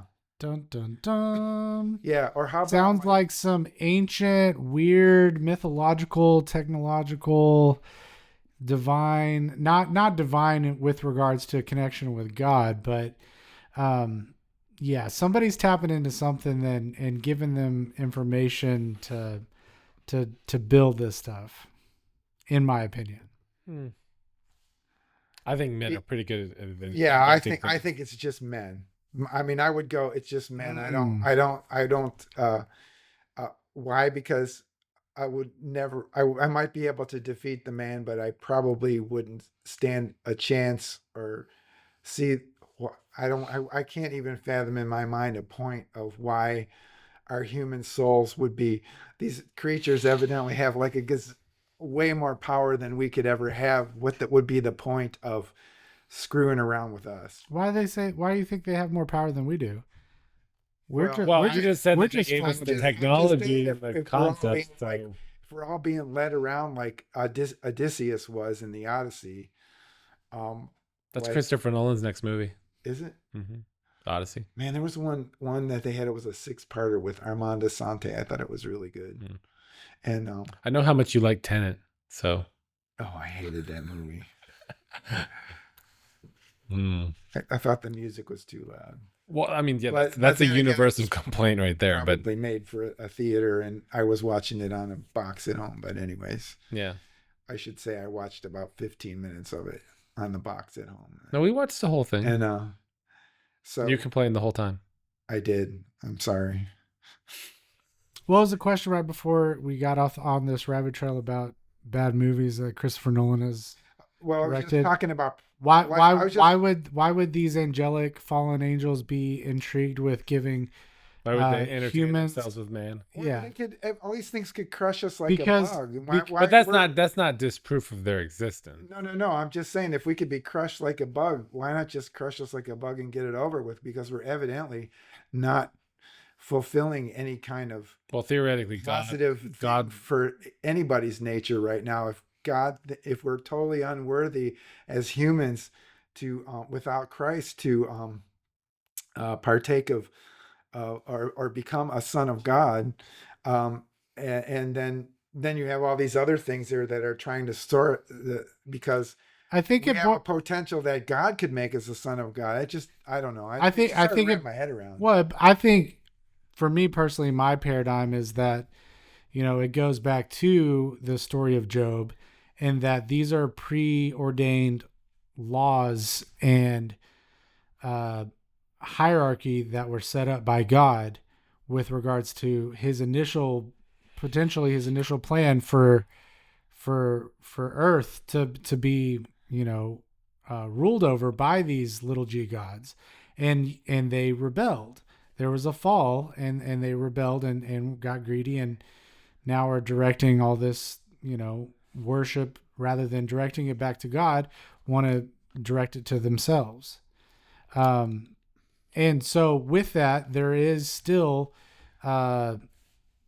spiritual law that limits, what they can and can't do to our physical realm, right? And whereas you have the story of Adam and Eve, that is God essentially saying, "Hey, I'm gonna take these two and I'm gonna talk with them and converse with them, and I'm gonna give them that power and the dominion, and then they fall into sin, and we have a perpetual down spiral up until we get to Jesus, where we have a redeemer, and we are able to claim that.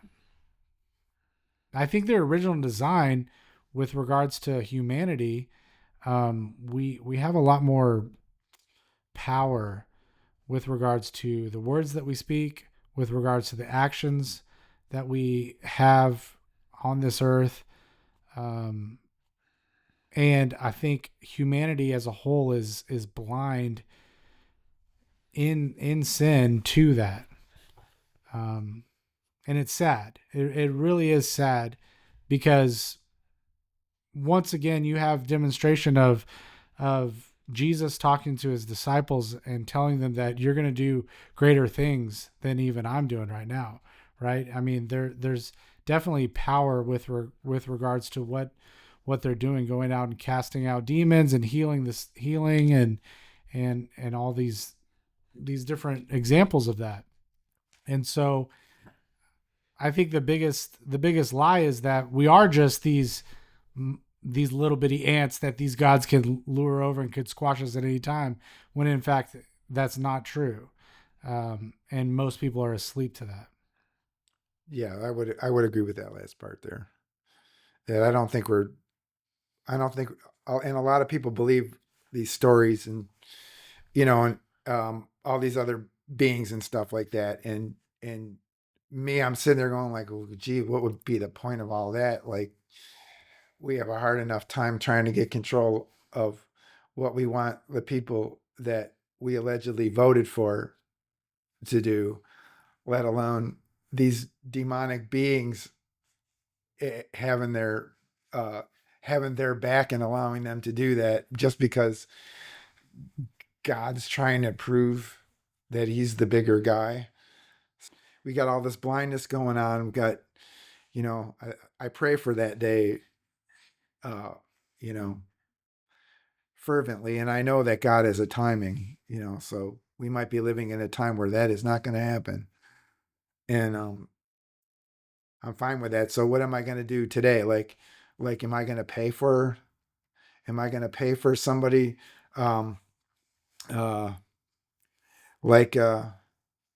I mean, I'm sure there's like 500 videos who the potential Antichrist is. And there is no word Antichrist in the book of Revelation at all. And the only time It's not. It's It's not. there is no word Antichrist. Well, there's the beast, the false prophet, Yeah, but there is no the Antichrist. whore. And Right. the only time there are Antichrists in the world, and they deny that. Well, They you're deny- anti-Christ. You're Antichrist. You deny the Father and the Son. So point being, there's all these videos out there right now of who the next Antichrist is going to be, and lo, here's this guy, here's that guy, and the truth about that I know about prophecy is no one knows prophecy is fulfilled until 5 minutes after it happened, practically. So I don't really think about that too much. And there's been tons of denominations that, like, didn't they say like God was coming back in 1844 and they were wrong? Yeah. And they moved it to another time. And then another denomination started from that. And then that one, Jesus was going to come in a spaceship originally, but then they kind of don't believe that anymore because that was pretty far out there. So now they have a different philosophy on it. So, Spaceships. yeah. What do you think about what's going on in the Congress in the last couple of years with UAPs and UFO sightings and stuff like that? What do you think that's all about? If it's happening in Congress, there is no good that's going to come out of it ever, and it's not going to be the truth. And Preach. this is another thing as a Christian. Like, where in the Bible is there anything that tells you that you need to vote for the lesser of two evils? When there's like a ton of stuff in the Bible that tell you exactly the opposite. So, because I keep hearing all these people like saying, yeah, well, you have to vote for the one you got to vote your conscience, like, okay, so like, can you love someone that you don't know and you've never met? I mean, we live in a society of parasocial relationships, so But the answer is pretty much no. If you don't you know don't someone think Taylor exists, Swift fans love Taylor Swift? if you don't if you don't know that the person exists, you can't possibly love them, is what I'm saying. So Taylor Swift can't love her Yes. fans. And right now, I am pretty certain that there is no one in Congress that knows that I exist. So, therefore, they don't love me. They don't have my best interest. Oh, I never Yeah. said that they had your best No, interest. they for they sure. don't love me. So they can't. And like I tell everybody needs to, not that I think Tucker Carlson is a paragon of virtue, but I think you should watch the Ted Cruz interview with Tucker Carlson. That was a good one. because you will know what kind of idiots that get elected to the Congress that we have. So, UFOs, spaceships, right? You think those are real, not real? Like the things that were over New Jersey. Yeah, Yeah. Yeah. Thinking people are just The making drones? things I think up. they're all drones. Wait, the drones, or we're talking about And I believe that traditional UFOs? I've always believed that there's UFOs, but I've never believed that they came from outer space. It just because I don't Where believe they come from? they were manufactured by people on Earth. People, just regular old Yeah, people. people on Earth. Like look at some of the devices that the Nazis were working on. Oh in the yeah, let's talk 40s. about Nazis. And You want to talk about a culture that was super enthralled with the occult and went and chasing relics across the world, including raiding tombs in the Middle East. Yeah, but Hitler was nuts, and like he was hunting for theoretically, he was hunting for all those things in order to give him more power. Mm. yeah, so yeah, I mean, When you're looking for the spear that pierced Jesus' side because you think it's going to give you victory, Oh, they were looking for the Ark of the Covenant. I mean, they're looking for everything. I saw Indiana Jones. Yeah. so and like look at just like look at aviation. Okay, you have the Wright brothers have this craft with a double wing, and then you have all of these things, and then you see what is it, the B-2 bomber that looks like a total triangle, Mm-hmm. and so we live over a flight path, a military flight path, and these jets fly over all the time. You can't even really see them. Like it's hard to see Was that on purpose or just Uh, coincidence? well, I think like when an F-35 or an F-16 goes by, you really can't see them. No, I'm saying where you Yeah. live. Was that on purpose to live there? Did you know that the flight paths were there? No, I didn't. I didn't exactly know that Okay. it's a flight path, but it is. And but the point being is, look at how in the short amount of time we've done aviation, um, how the shape of an aircraft has changed. So now we have these big delta wing things. Propulsion changed, but like Yeah. in the course of what Yeah. was the first flight? Yes. Okay. So, and there is things with electromagnetics where you can make using electromagnetics is make something, let's say, float in midair, but it's stationary. It's not. Yeah, It doesn't have propulsion. But I'm pretty sure that they probably have the ability to do that. And We just don't know the science behind it. yeah, I watched. I can't remember the guy's name. But he gave a talk once about. He didn't believe that.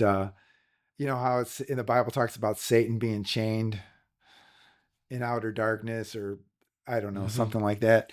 And he didn't think the hell was like hell in the center of the earth, like that's where you think hell is. He Hollow thought it was Earth? outer space, and he said that.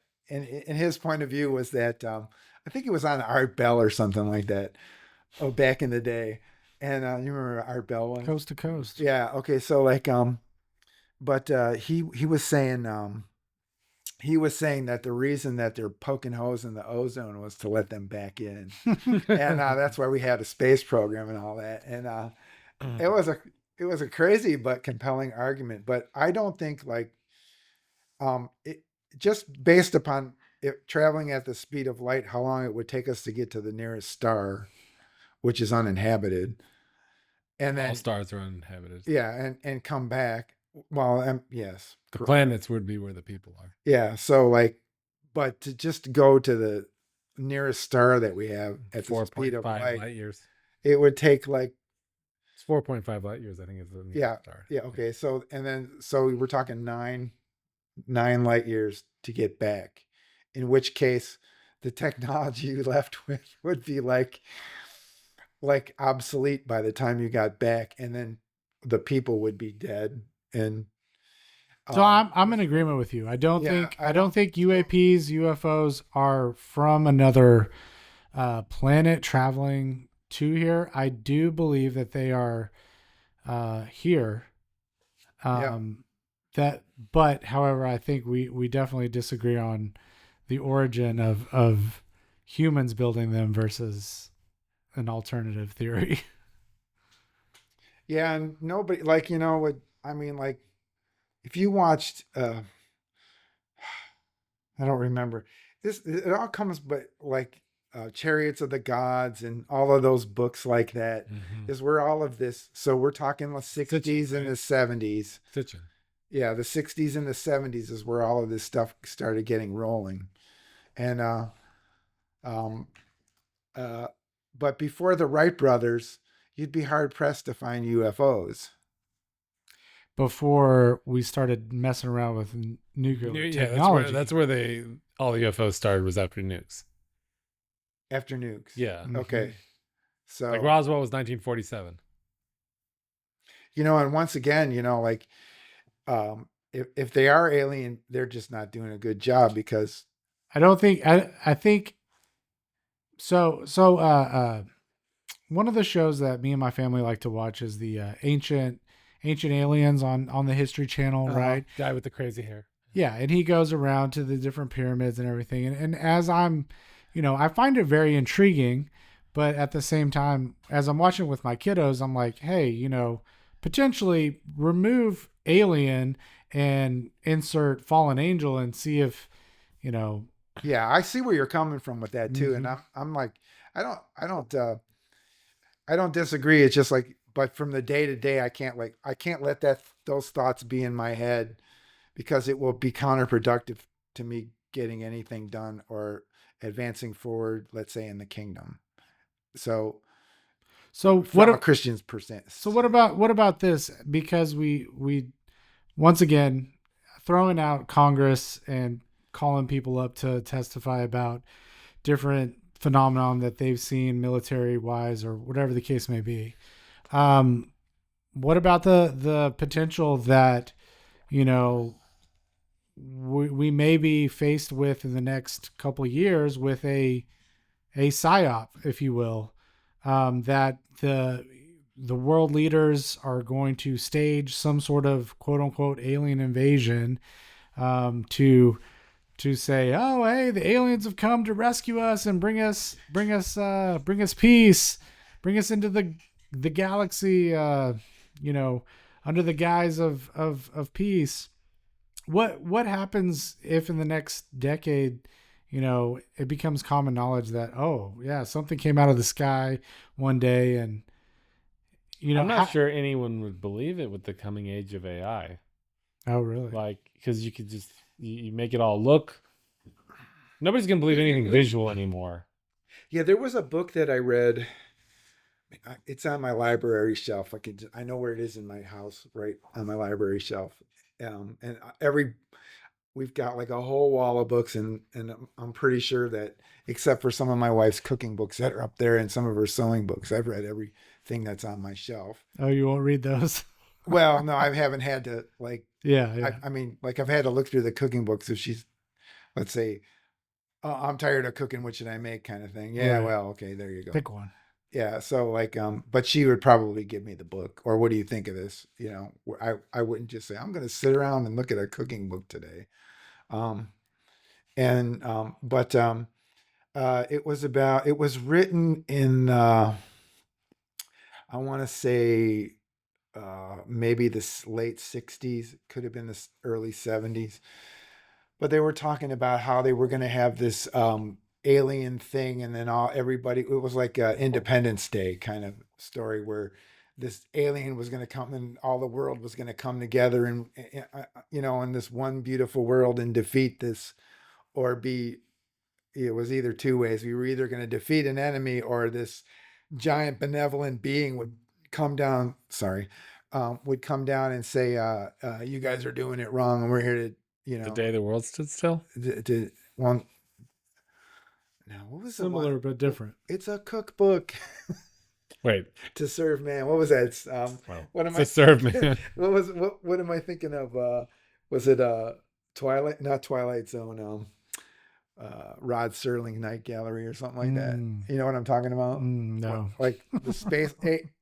This alien came to Earth, and they had a book. It was called To Serve Man. Okay. And then the catchline was, "It's a cookbook." That's funny. That they came down from another planet to harvest us as food. So this is a fiction, obviously a fiction. It was a fiction thing, but this book was the guy was saying like there's people, think tanks talking about like, could we have some kind of event that would bring everybody together so Yeah. that we wouldn't have any wars? And then, but that's always on the thing where like you have the people that are causing all the wars are all the people who are minding their own business. And, like, whereas like, okay, so in the present day conflict we're happening, there's, there's probably a million Israelis that are just doing their own thing. They have nothing to do with what's going on, bombing a million Gazans who are just doing their own thing. They're not doing anything other than, Serving a different God. well, even I don't even know about that, if that even matters. I'm just saying they get up in the morning, they go to Yeah, I get what you're everything was saying. fine. They were doing their daily thing just I mean, like that's I do most my people daily in thing, and most. then a bomb comes and falls in my house because why? Because some certain elect few of people Yeah. are deciding that bombs need to fall on people who had nothing to do with it. And those people that are pushing the buttons, like, how come they don't get on the plane and go there first? I think the whole world would be more peaceful if we did that. Isn't that a Creedence? Like, Isn't that a Creedence Clearwater song? yeah, like, you know, like Lindsey Graham, saying someone should assassinate Putin. I say, we go ahead, buddy, put him on a plane. You know, I'm sure the Marines will be right behind you. They'll just push you out of the plane with all the guns you need and all of the whatever you need to do it. And then you just can go there and assassinate Putin yourself because, like, there's no American that even has the right to say somebody should go assassinate that guy. That is the wrong way to think about stuff. Yeah, and I think if you boil it down, you're right on that front. It's the will of the very, very few that are causing so much of the wars and everything that we're seeing now. Um, I grew up in an era where obviously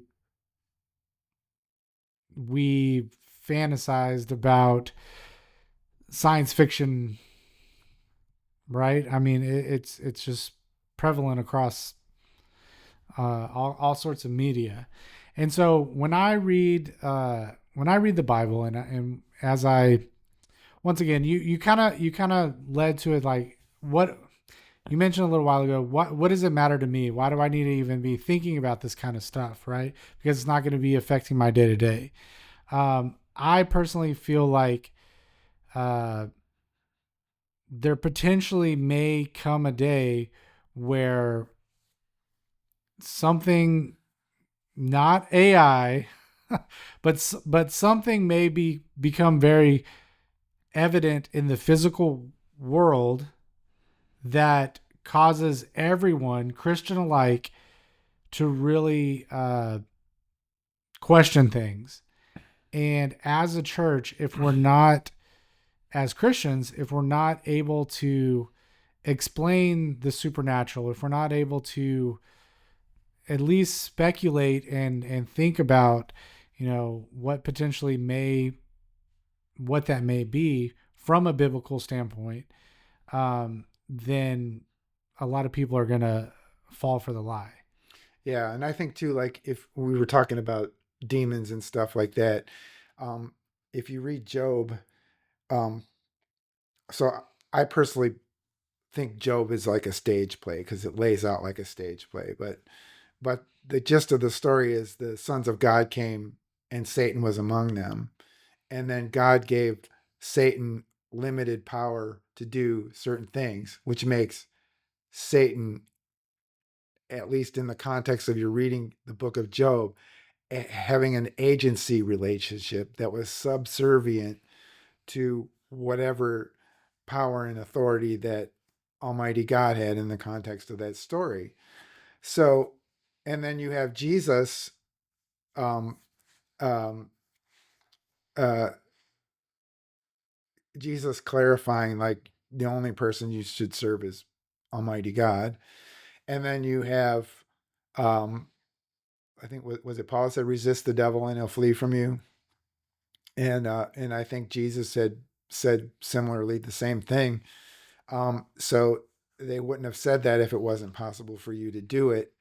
And then, so I look at it, whatever this, if you want to have Satan as a purely um, spiritual being entity, it is always subservient to Almighty God and the will of God, which would, if you're in Christ, you would have the power and the authority to resist that. And there's not anything that would hinder that. So Okay. I totally get where people come from when they talk about these um, these technologies and stuff that might have come from, let's say, aliens, or however you want to look at it. I don't necessarily look at it as aliens, but you could say like spiritual beings and things like that. And you know, that could possibly be true. And I just don't think about it that much. But when I was growing up, I had like astronomy magazines, and like, you know, I was really into that kind of stuff. Like William is, you know, he's always into science stuff. And I'm like, it reminds me when I was a kid, I was into all that kind of stuff, rockets and that. And then all of a sudden you get to a point where, did the moon landing really happen? So like, you know, A and lot of lies out there. yeah. So like, and then you did come to a point too, like if you're, there's a lot of things that the Israelites did that are purely agrarian. The feasts revolve around agrarian things. Like sacrifices revolved around agrarian things. You had to have animals. And if you're living in a city and you're getting your food from a grocery store, you're kind of divorced from any of Oh, that yeah. kind of stuff. So, but you're not going to find, um, if you make a conscious decision that you were going to, uh, I don't know how to explain what it is. It's going in my head right now, but can't get it into the words. But you can't like say, oh yeah, these Israelites had this good idea here, and eventually, you know, if you do these little good ideas over here, or you keep this law, or you do, you know, you do all this kind of, then eventually you're going to be a son of God. That way, it doesn't necessarily work that way in Christianity. No. And then, you know, and then on the other side of that is uh, there has to be some kind of sincerity in you when you're doing that sinner's prayer and asking Jesus to come into your life. Um, it's not like 5 people can go say, "We're going to throw you under the water and baptize you, and you're going to be a Christian." It's more. There has to be something going on there. Um, uh, Yeah, I mean, because that's those in the even supernatural realm. those thieves on that cross. Yeah, but it's in the supernatural realm. So there is a realm like that I believe in, because something happened to me that I don't have a concrete explanation for. But it's also tempered by the fact that, you know, my mom always told me that the Virgin Mary told her to marry my dad, and like, you're not getting past that one with my mom. So it's not even worth it to say. Oh, Like, don't even get me started on the Virgin Mary. yes, We but need to I'm go just down saying that that one. my mom said that the Virgin Mary told her to marry my dad. Um, Me saying no, she didn't.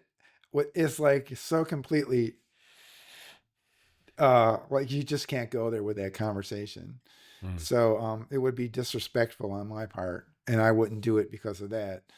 Um, but I also like, okay, I'm just gonna believe her, you know, and I'm not sure if I believe her or not, but Maybe something talked to her. maybe something happened, and I wouldn't be here if it wasn't for that. So I've got so many episodes to send you, Don. I can't wait for number 3. so I don't know. I don't know. I'm almost talked out. Yeah, I think we're good. Yeah. Okay. All right. Well, thanks for coming, Don. All right. Thanks for Don. having me. I don't know how it's going to benefit anybody out there, but Pleasure as but always. if you came to my house, and you know, Let's go. I'd love to. you come to my house and we fire up the campfire, And, we may or may not have a few bears, depending on whether you want to or not. I'm totally down with it, but it's not necessary. But if we were sitting around the campfire just talking, we'd be talking like this. Wouldn't you say? Yes. Yeah. It's like forever. So That's we why hardly ever talk about like sports teams or anything. We just talk about stuff like this. Oh yeah, that stuff's not interesting. Yeah. So This is the meat of it. right. All right. Thanks for having me. Get your Forerunner fixed. Yeah, it started an alternator working, but Oh, he's saying it's just the battery. it's not the problem. Yeah, but I took it somewhere and they checked the battery, and they said the battery was fine. So What somewhere did you take it? an undisclosed. I don't want to throw them under the bus. Gotcha. Don't want to name names. Yeah, They might be a sponsor someday. maybe one day. We are recording this not at exactly the exact right time. Don, dude, your father-in-law. He's and would you okay? So I begs the question. So I also have me and my wife also have parents that are split, and so and they remarried. So whenever I say my father-in-law, obviously it's directed towards. I automatically defer to her father, right? Biological father. Biological father. Versus, do you go ahead and take the extra step and interject stepfather-in-law, or what would be the proper nomenclature to call him? I just say father-in-law. Like he's the one who walked her down the aisle. Oh, really? Okay. Yes. Oh, wow. So, That's pretty cool. but like her dad, like he's cool. They were. Why didn't he come? He had some things that he had to like some church things he had to take care of or something. Okay. That he was not, and plus it was across the country. He just wasn't able to make it. But Yeah.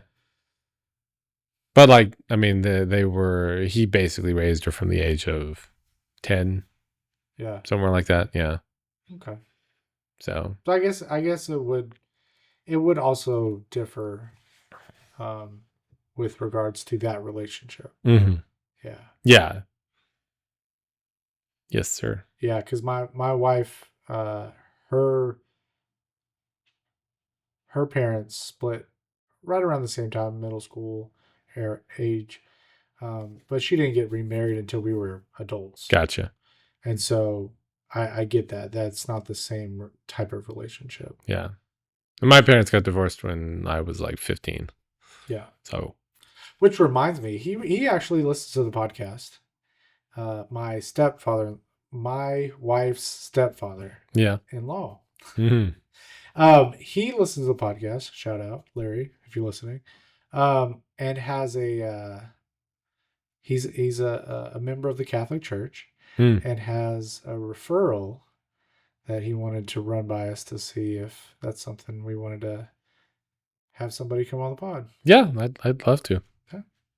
I mean, See if we can make it have what's the word? I don't want to say insulted, but like referred to, referenced, maybe spoken of slightly disparagingly multiple times about Catholics, maybe, perhaps. You know what? They're tough. They can take it. They can take it. They've been around for 2,000 years. We got 1,700. Have you while being in Nacogdoches, have you been approached by the local Mormon missionaries? I have not.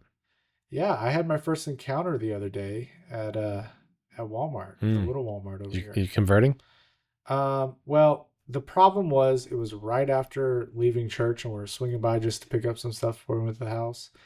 And my wife, being an ex-Mormon herself, like I could see the panic in her eyes as she's coming from the store. I'm in the car. She's coming from the store, and so I went ahead and rolled down my window and made the introduction of like, hey, to deflect, because she was like, took the heat.